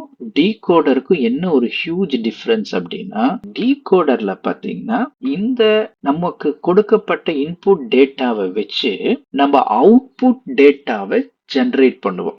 ஃபார் எக்ஸாம்பிள் நீங்க சாட் ஜிபிடி எடுத்தீங்கன்னு வச்சுக்கோங்களேன். அது வந்து டீகோடர் மாடல். ஏன் அப்படி நம்ம சொல்றோம்னா, நம்ம ஒரு கண்டென்ட்டை டைப் பண்ணும்போது அந்த கண்டென்ட்டை அண்டர்ஸ்டாண்ட் பண்ணி அது ஒரு அவுட்புட்டை ஸ்பெசிஃபிக்கா கான்வர்சேஷனல் ஸ்டைல்ல ஜெனரேட் பண்ணுது. ஃபார் எக்ஸாம்பிள் நம்ம என்ன பண்ணிருக்கலாம்னா, write a Python program for adding two numbers அப்படின்னு சொன்னோம்னா அது என்ன பண்ணுதுங்க, சாட் ஜிபிடி அதை அண்டர்ஸ்டாண்ட் பண்ணுது. ஸோ அதுதான் ஃபர்ஸ்ட் ஸ்டெப் இல்லைங்களா, அதை அண்டர்ஸ்டாண்ட் பண்ணுது. அதுக்கப்புறம் நம்ம என்ன கேட்டோமோ அதுக்கு ஏத்தபடி ஒரு டெக்ஸ்ட, ஒரு பைத்தன் ப்ரோக்ராம ஜெனரேட் பண்ணி நம்ம கிட்ட கொடுக்குது. இது வந்து டீகோடர். என்கோடர்ல பாத்தீங்கன்னா நம்ம என்ன பண்றோம்னா, இந்த மாதிரி ஒரு அவுட்புட்டை எனக்கு வந்து ஜெனரேட் பண்ணி கொடு, எனக்கு வந்து இது இது இப்போ நான் என்ன கண்டென்ட் கொடுத்தனோ அதனுடைய மீனிங்கை வந்து அண்டர்ஸ்டாண்ட் பண்ணிட்டு அதுக்கப்புறம் எனக்கு ஒரு அவுட்புட்டை கொடு அப்படின்னா நம்ம சொல்ல மாட்டோம். என்கோடர்ல நான் இந்த சென்டென்ஸ் கொடுத்தேன், எனக்கு இதுல வந்து என்னென்ன இமோஷன்ஸ் இருக்கு அப்படின்னு கண்டுபிடி, இதுல வச்சு எனக்கு ஏதாவது அன்யூஷுவல் பேட்டர்ன்ஸ் இருக்கான்னு கண்டுபிடி, எனக்கு இந்த இமேஜ் வந்து ரொம்ப ஹியூஜா இருக்கு, இதை எப்படி இமேஜை வந்து கம்ப்ரஸ் பண்ணி கொடு அப்படின்னு சொல்லி சொல்லுவோம். அப்படின்னா நம்ம ஒரு கான்வர்சேஷனை எஸ்டாப்ளிஷ் பண்றதுக்காக ஒரு அவுட்புட், ஒரு அந்த டெக்ஸ்ட் ஜெனரேஷன் இதெல்லாம் எனக்கு தேவையில்லை அப்படின்னு வரும்போது என்கோடர் யூஸ் பண்ணுவோம். ஆனா ஒரு கான்வர்சேஷனல் ஸ்டைல மெயின்டைன் பண்ணணும் அப்படின்னா நம்ம டீகோடருக்கு வருவோம். இப்போ இன்னொரு கான்செப்ட் தான் பாத்தீங்கன்னா என்கோடர் டீகோடர். இப்போ இது எப்போ யூஸ்ஃபுல்லா இருக்கும், இப்போ இது வந்து பாத்தீங்கன்னா எனக்கு மீனிங்கும் அண்டர்ஸ்டாண்ட் பண்ணணும், எனக்கு அதுக்கு ஏத்த அவுட்புட்டும் ஜெனரேட் பண்ணணும் அப்படின்னா encoder decoder model. For example நீங்க வந்து இங்கிலீஷ்ல ஹலோ ஹவ் ஆர் யூ அப்படின்னு சொல்லி டைப் பண்றீங்க. நீங்க என்ன எதிர்பார்க்கறீங்கன்னா, இது எனக்கு தமிழ்ல நீங்க எப்படி இருக்கீங்க அப்படின்னு அது கன்வெர்ட் ஆகணும் அப்படின்னு சொல்லி நான் எதிர்பார்க்கிறேன். அப்ப பாத்தீங்கன்னா ஹலோ ஹவ் ஆர் யூங்கிறத அக்செப்ட் பண்ணி அது என்ன மீனிங்க கொடுக்குது அப்படிங்கறத ஃபர்ஸ்ட் கண்டுபிடிக்கணும். ரெண்டாவது அந்த மீனிங் அண்டர்ஸ்டாண்ட் பண்ணதுக்கு அப்புறம் அதை இங்கிலீஷ்ல இருந்து அது தமிழுக்கு என்ன பண்ணணும், அதை கன்வெர்ட் பண்ணணும். ஸோ அப்ப இந்த மாடல்ல பாத்தீங்கன்னா எனக்கு மீனிங்கும் அண்டர்ஸ்டாண்ட் பண்ணணும், எனக்கு தேவையான அவுட்புட்டும் வரணும். ஸோ இந்த மாதிரி சினாரியோஸ்ல தான் என்கோடர் டீகோடர் மாடல் யூஸ் ஆகுது. அப்ப டிரான்ஸ்ஃபார்மர் ஆர்கிடெக்சர்ல பாத்தீங்கன்னா என்கோடர்னு இருக்கு, டீகோடர்னு இருக்கு. என்கோடர் அப்படின்னு சொல்லும்போது ஒரு இன்புட்டுக்கு என்ன மீனிங் இருக்கு, அது என்ன கான்டெக்ட் அப்படிங்கறதெல்லாம் அண்டர்ஸ்டாண்ட் பண்ணும். ஓகேங்களா, அது வந்து ஏதாச்சும் ஒருவேளை டேட்டாவை ஒரு ஃபார்ம்ல இருந்து இன்னொரு ஃபார்முக்கு சேஞ்ச் பண்றது, ஸோ இந்த மாதிரி ஒர்க் எல்லாமே வந்து என்கோடர். இப்போ இந்த என்கோடருக்கு ஒரு எக்ஸாம்பிள் சொல்லணும்னா நம்ம ப்ரீவியஸ் ஸ்லைட்ஸ்ல வந்து BERT அப்படின்னு ஒரு மாடல் பார்த்தோம் இல்லைங்களா, அது வந்து என்கோடர் மாடல். இப்போ டீகோடர் அப்படின்னு சொல்லும்போது நம்ம அதுக்கு கொடுக்குற இன்புட்டை பேஸ் பண்ணி அது என்ன பண்ணுதுங்க, அது வந்து நமக்கு ஒரு ஒரிஜினல் டேட்டா அல்லது ஒரு அவுட்புட்டை ஜெனரேட் பண்ணி கொடுக்குது, ஒரு நியூ டேட்டாவை ஜெனரேட் பண்ணி கொடுக்குது. For example give me a Python program to add two நம்பர்ஸ்ன்னு சொன்னா அது ஒரு கோடே நமக்கு ஜெனரேட் பண்ணி கொடுக்குது. ஸோ இது வந்து பாத்தீங்கன்னா டீகோடர். இதுக்கு ஒரு எக்ஸாம்பிள் தான் ஜிபிடி. என்கோடர் டீகோடர் எப்ப தேவைப்படும்னா, நமக்கு என்கோட் பண்ற மாதிரி மீனிங்கையும் அண்டர்ஸ்டாண்ட் பண்ணணும், டீகோட் பண்ற மாதிரி எனக்கு ஒரு அவுட்புட்டையும் ஜெனரேட் பண்ணணும் அப்படிங்கும்போது என்கோடர் டீகோடர். இதுக்கு தான் பாத்தீங்கன்னா இந்த ஸ்பீச் ரெகக்னிஷன் அந்த மாதிரி சாஃப்ட்வேர்ஸ் அதெல்லாமே வந்து பாத்தீங்கன்னா இந்த என்கோடர் டீகோடர்ல தான் நமக்கு வருது. இப்போ இந்த என்கோடர் டீகோடர் இதுல பாத்தீங்கன்னா சில கீ ஸ்டெப்ஸ் எல்லாம் இருக்கிறது நீங்க பாக்குறீங்க. நான் என்ன பண்றேன்னா இந்த கண்டென்ட் இதெல்லாம் தூக்கி விட்டுறேன். ஓகே, இப்போ இங்க பாத்தீங்கன்னா இதுல வந்து சோர்ஸ் சீக்வென்ஸ் அப்படின்னு சொல்லிட்டு இருக்கு. ஸோ இப்போ புது பாயிண்டர் எடுத்துக்கலாம். இப்போ இங்க சோர்ஸ் சீக்வென்ஸ் அப்படின்னு இருக்கு.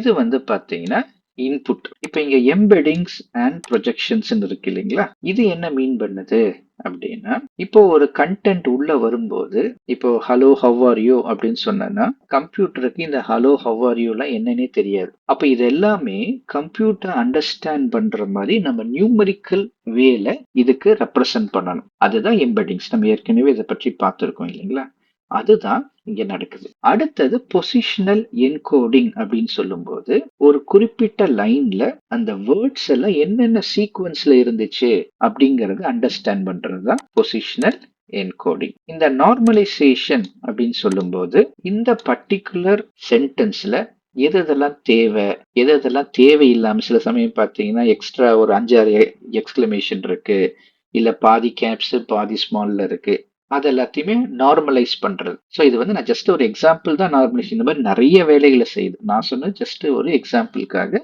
அண்டர்ஸ்டாண்ட் பண்றது. இப்போ இந்த மல்டி ஹெட் அட்டென்ஷன் அப்படிங்கறது முக்கியமான லேயர். இந்த லேயர்ல தான் அதனுடைய மீனிங்கை கண்டுபிடிக்க ட்ரை பண்ணுது. அதுக்கப்புறம் திரும்பியும் நார்மலைஸ் பண்ணுது. ஃபீட் ஃபார்வர்ட் நெட்வொர்க் இது வந்து பார்த்தீங்கன்னா அடுத்த லேயருக்கு கொடுக்குது. இந்த மாதிரி லேயர்ஸ் போய்க்கிட்டே இருக்கும். இதில் ஜஸ்ட் இந்த எக்ஸாம்பிளுக்காக ஒரு சிங்கிள் லேயர் காமிச்சிருக்காங்க. இந்த மாதிரி லேயர்ஸ் எக்கச்சக்கமான லேயர்ஸ் இருக்கும். ஸோ ஒவ்வொரு லேயருக்கும் போக போக அது வந்து ரிஃபைன் ஆயிட்டே வரும். ஒவ்வொரு லேயருக்கும் போகும்போது அதனுடைய வெயிட்டேஜ், ஃபார் எக்ஸாம்பிள் ஒரு குறிப்பிட்ட சென்டென்ஸ்ல எந்த வேர்டுக்கு வந்து நம்ம இம்பார்ட்டன்ஸ் கொடுக்கணும் அப்படிங்கறத அங்க டிட்டர்மைன் ஆகுது. இப்போ இதை வந்து நம்ம ஓரளவுக்கு ஈஸியா புரிஞ்சுக்கிறதுக்கு நான் உங்களுக்கு ஒரு சின்ன ஒரு ஸ்டோரி மாதிரி ஒன்று நான் சொல்றேன். இந்த ஸ்டோரி வந்து ஓரளவுக்கு நமக்கு மனசுல வைக்கிறதுக்கு இந்த கான்செப்ட மனசுல இப்போ ஃபார் எக்ஸாம்பிள் ஒரு நபர் வந்து ஒரு போலீஸ் ஸ்டேஷனுக்கு போறாருன்னு வச்சுக்கோங்க. அவருக்கு ஏதோ ஒரு ப்ராப்ளம், ஏதோ ஒரு கேஸ் விஷயமா அவர் போலீஸ் ஸ்டேஷனுக்கு போறாரு. இப்ப போலீஸ் ஸ்டேஷனுக்கு போகும்போது உள்ள நுழைஞ்ச உடனே ஒரு கான்ஸ்டபிள் இருக்காரு. அவர்கிட்ட நிறுத்தி கேட்கிறார், உங்களுக்கு என்ன வேணும், எதுக்காக வந்திருக்கீங்க அப்படிங்கறதெல்லாம் அவர்கிட்ட பேசுறாரு. இப்போ இதுதான் இப்ப அந்த உள்ள வந்த நபர் தான் இன்புட் அப்படின்னு வச்சுக்கோங்களேன். இந்த கான்ஸ்டபிள் தான் இந்த எம்படிங் லேயர். அவரு வந்து இந்த எம்படிங் லேயர் வந்து ஆக்சுவலா என்ன பண்ணுது அப்படின்னு நம்ம பார்த்தோம் இல்லைங்களா. அது வந்து ஒரு நியூமரிக்கல் கோட்ஸுக்கு வந்து அந்த கண்டென்ட்டை அது வந்து சேஞ்ச் பண்ணுது. அந்த மாதிரி உள்ள வந்த நபர்கிட்ட இந்த கான்ஸ்டபிள் எல்லா டேட்டாவையும் விசாரிச்சுட்டு, ஓகே நீங்க போய் வந்து ரைட்டரை பாருங்க அப்படின்னு சொல்றாரு. இப்போ அந்த ரைட்டருங்கிறத நம்ம இந்த பொசிஷனல் என்கோடிங் அப்படின்னு சொல்லி நீங்க யோசிச்சுக்கோங்க. இப்ப இந்த ரைட்டர் வந்து என்ன பண்றாரு அப்படின்னா, அந்த நபர்கிட்ட எல்லா டீட்டெயிலும் வாங்குறாரு. சொல்லுங்க என்ன நடந்துச்சு, ஓகே உங்க வீட்டுல திருட்டு போச்சா, எத்தனை மணிக்கு இதை நீங்க கண்டுபிடிச்சீங்க, சரி என்னென்ன பொருள்லாம் காணாம போச்சு, எத்தனை மணிக்கு நீங்க இந்த விஷயத்த மத்தவங்க கிட்ட சொன்னீங்க, எத்தனை மணிக்கு ஸ்டேஷனுக்கு வந்து இந்த ரிப்போர்ட் பண்றீங்க, இந்த மாதிரி எல்லா விஷயத்தையும்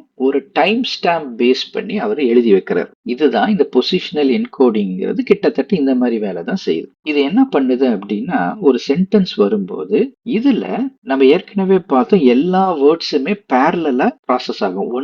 ஒவ்வொரு வேர்டுமே ப்ராசஸிங் தனித்தனியா பண்ண போறது கிடையாது. இப்போ வந்து for example the cat sat on the mat அப்படின்னு ஒரு லைன் இருக்குன்னா, இதுல இருக்கிற எல்லா வேர்டுமே அங்க வந்து இந்த நியூரல் நெட்வொர்க்ஸ் ப்ராசஸ் பண்ண ஸ்டார்ட் பண்ணும். அப்படின்னா இதுல முக்கியமா இந்த பொசிஷனல் என்கோடிங் என்ன பண்ணுதுன்னா, இந்த கேட்டுங்கிறது செகண்ட் வேர்டா இருக்கணும், மேட்டுங்கிறது லாஸ்ட் வேர்டா இருக்கணும் அப்படிங்கிற அந்த பொசிஷனல் அது அண்டர்ஸ்டாண்ட் பண்ணுது. ஏன் இது ரொம்ப முக்கியம்?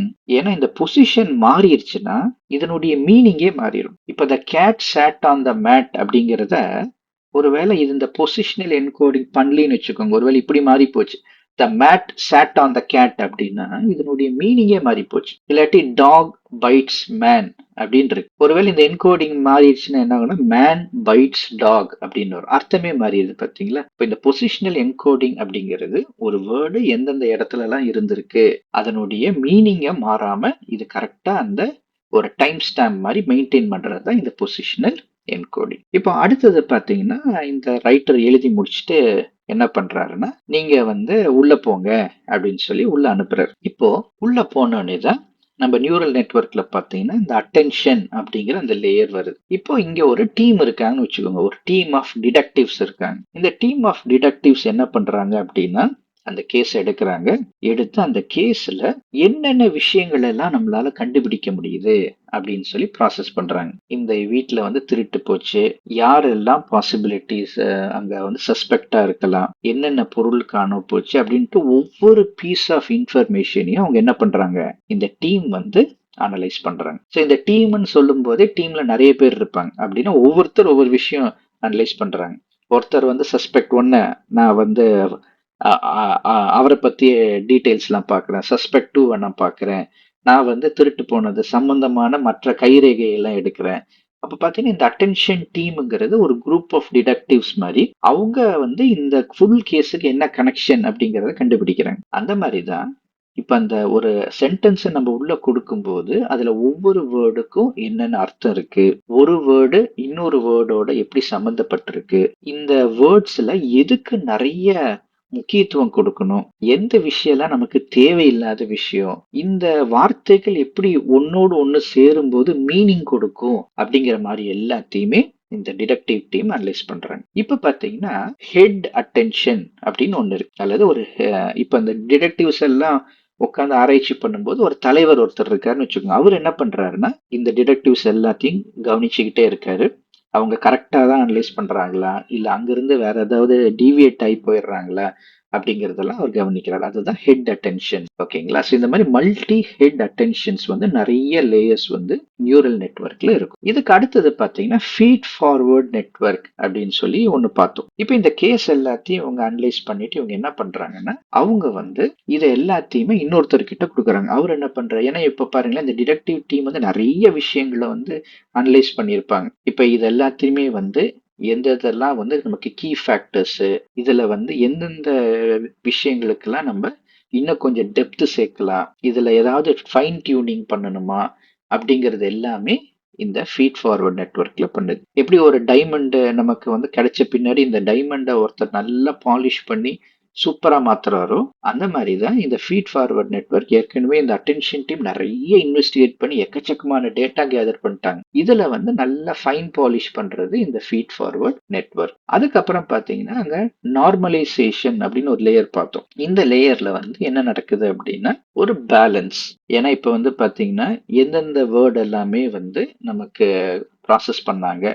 ஒரு வேர்டுக்கு பயங்கரமான அட்டென்ஷன், இன்னொரு வேர்டுக்கு ரொம்ப கம்மியான அட்டென்ஷன், இந்த மாதிரி இல்லாம எப்படி ஒரு பேலன்ஸை மெயின்டைன் பண்ணலாங்கிறது தான் இந்த நார்மலைசேஷன் இந்த லேயர்ல பண்ணுது. அதுக்கப்புறம் இதெல்லாம் முடிச்ச பின்னாடி பாத்தீங்கன்னா அவுட்புட்டுக்கு டேட்டா வருது. இங்க அவுட்புட்டுக்கு வரும்போது பாத்தீங்கன்னா இங்க நிறைய அல்காரதம்ஸ் எல்லாம் ஏற்கனவே அப்ளை பண்ணியிருப்பாங்க. சாஃப்ட் மேக்ஸ், அதுக்கப்புறம் ஆர்இஎல்யூ, இந்த மாதிரிலாம் நிறைய அல்காரதம் எல்லாம் ப்ராசஸ் பண்ணி இதுக்கப்புறம் அவுட்புட்டுக்கு வருது. அவுட்புட்டுக்கு வரும்போது நம்முடைய ஃபைனல் டெக்ஸ்ட் வந்து நமக்கு ஜென்ரேட் ஆகி வருது. இப்ப பாத்தீங்கன்னா இது வந்து ஒரு ஜஸ்ட் ஒரு ஸ்டோரி தான். இது வந்து எக்ஸாக்டா நம்ம கோரிலேட் பண்ண முடியாது. ஆனா உங்களுக்கு ஓரளவுக்கு இந்த நியூரல் நெட்வொர்க் வந்து இந்த எப்படி வேலை செய்யுது, இந்த டிரான்ஸ்ஃபார்மர் ஆர்கிடெக்சர் வந்து எப்படி வேலை செய்யுது அப்படிங்கிற ஒரு ஐடியா உங்களுக்கு கிடைச்சிருக்கும். இன்னொரு செப்பரேட் வீடியோல இதை பற்றி நம்ம இன்னும் இன்டெப்தா நம்ம டிஸ்கஸ் பண்ணலாம்.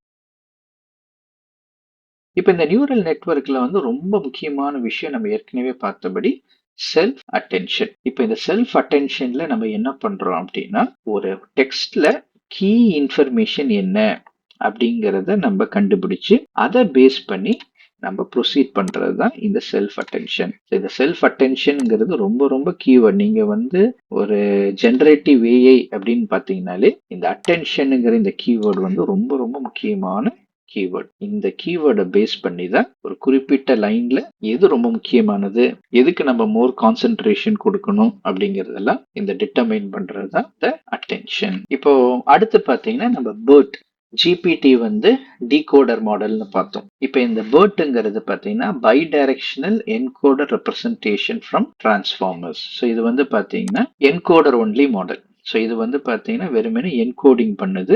இது வந்து எப்படி வேலை செய்யுது அப்படின்னு பாத்தீங்கன்னா பை டைரக்ஷனல் சொன்னபடி left to right or right to left இருக்கிற அந்த வேர்ட்ஸ் எல்லாம் ஸ்கேன் பண்ணி அதனுடைய மீனிங்கை அண்டர்ஸ்டாண்ட் பண்ணுது. ஒரு கான்டெக்ஸ்ட் வந்து என்ன பேச வராங்க அப்படிங்கறதெல்லாம் இது ஈஸியா அண்டர்ஸ்டாண்ட் பண்ணும். நம்ம ஏற்கனவே பார்த்தபடி இதோடைய சென்டிமெண்ட் அனாலிசிஸ், அதுக்கப்புறம் பாத்தீங்கன்னா ஒரு அனாமலி டிடெக்ஷன், இது எல்லாமே இந்த BERT வந்து எஃபெக்டிவா இருக்கும். இப்ப ஃபார் எக்ஸாம்பிள் இங்க கொடுத்திருக்கிறபடி இந்த bank of the river was beautiful அப்படின்னு நம்ம சொல்லும் போது இந்த பேங்க்குங்கிறது என்ன மீன் பண்ணுது. ஸோ இந்த பேங்க்குங்கிறது வந்து நம்ம பணத்தை போடுற ஒரு பேங்க்னு சொல்லலாம், அல்லது கரையோரம் அப்படின்னு கூட சொல்லலாம். அப்படின்னு இந்த கான்டெக்ஸ்ட் அண்டர்ஸ்டாண்ட் பண்ணி இங்க சொல்லப்பட்ட பேங்க் வந்து என்னது, இது உண்மையிலேயே ஒரு பினான்சியல் இன்ஸ்டிடியூஷனை குறிக்குதா இல்ல இது ஒரு ரிவர் சைட்ல இருக்கிற ஒரு பேங்கை குறிக்குதா அப்படிங்கறதுல அண்டர்ஸ்டாண்ட் பண்ணும். ஸோ இதுதான் வந்து BERT அப்படின்னா. ஜிபிடிங்கிறது பாத்தீங்கன்னா ஜெனரேட்டிவ் ப்ரீ ட்ரெயின்டு டிரான்ஸ்ஃபார்மர். அது வந்து டிகோடர் மாடல். BERT அப்படிங்கிறது ஒரு என்கோடர் மாடல்.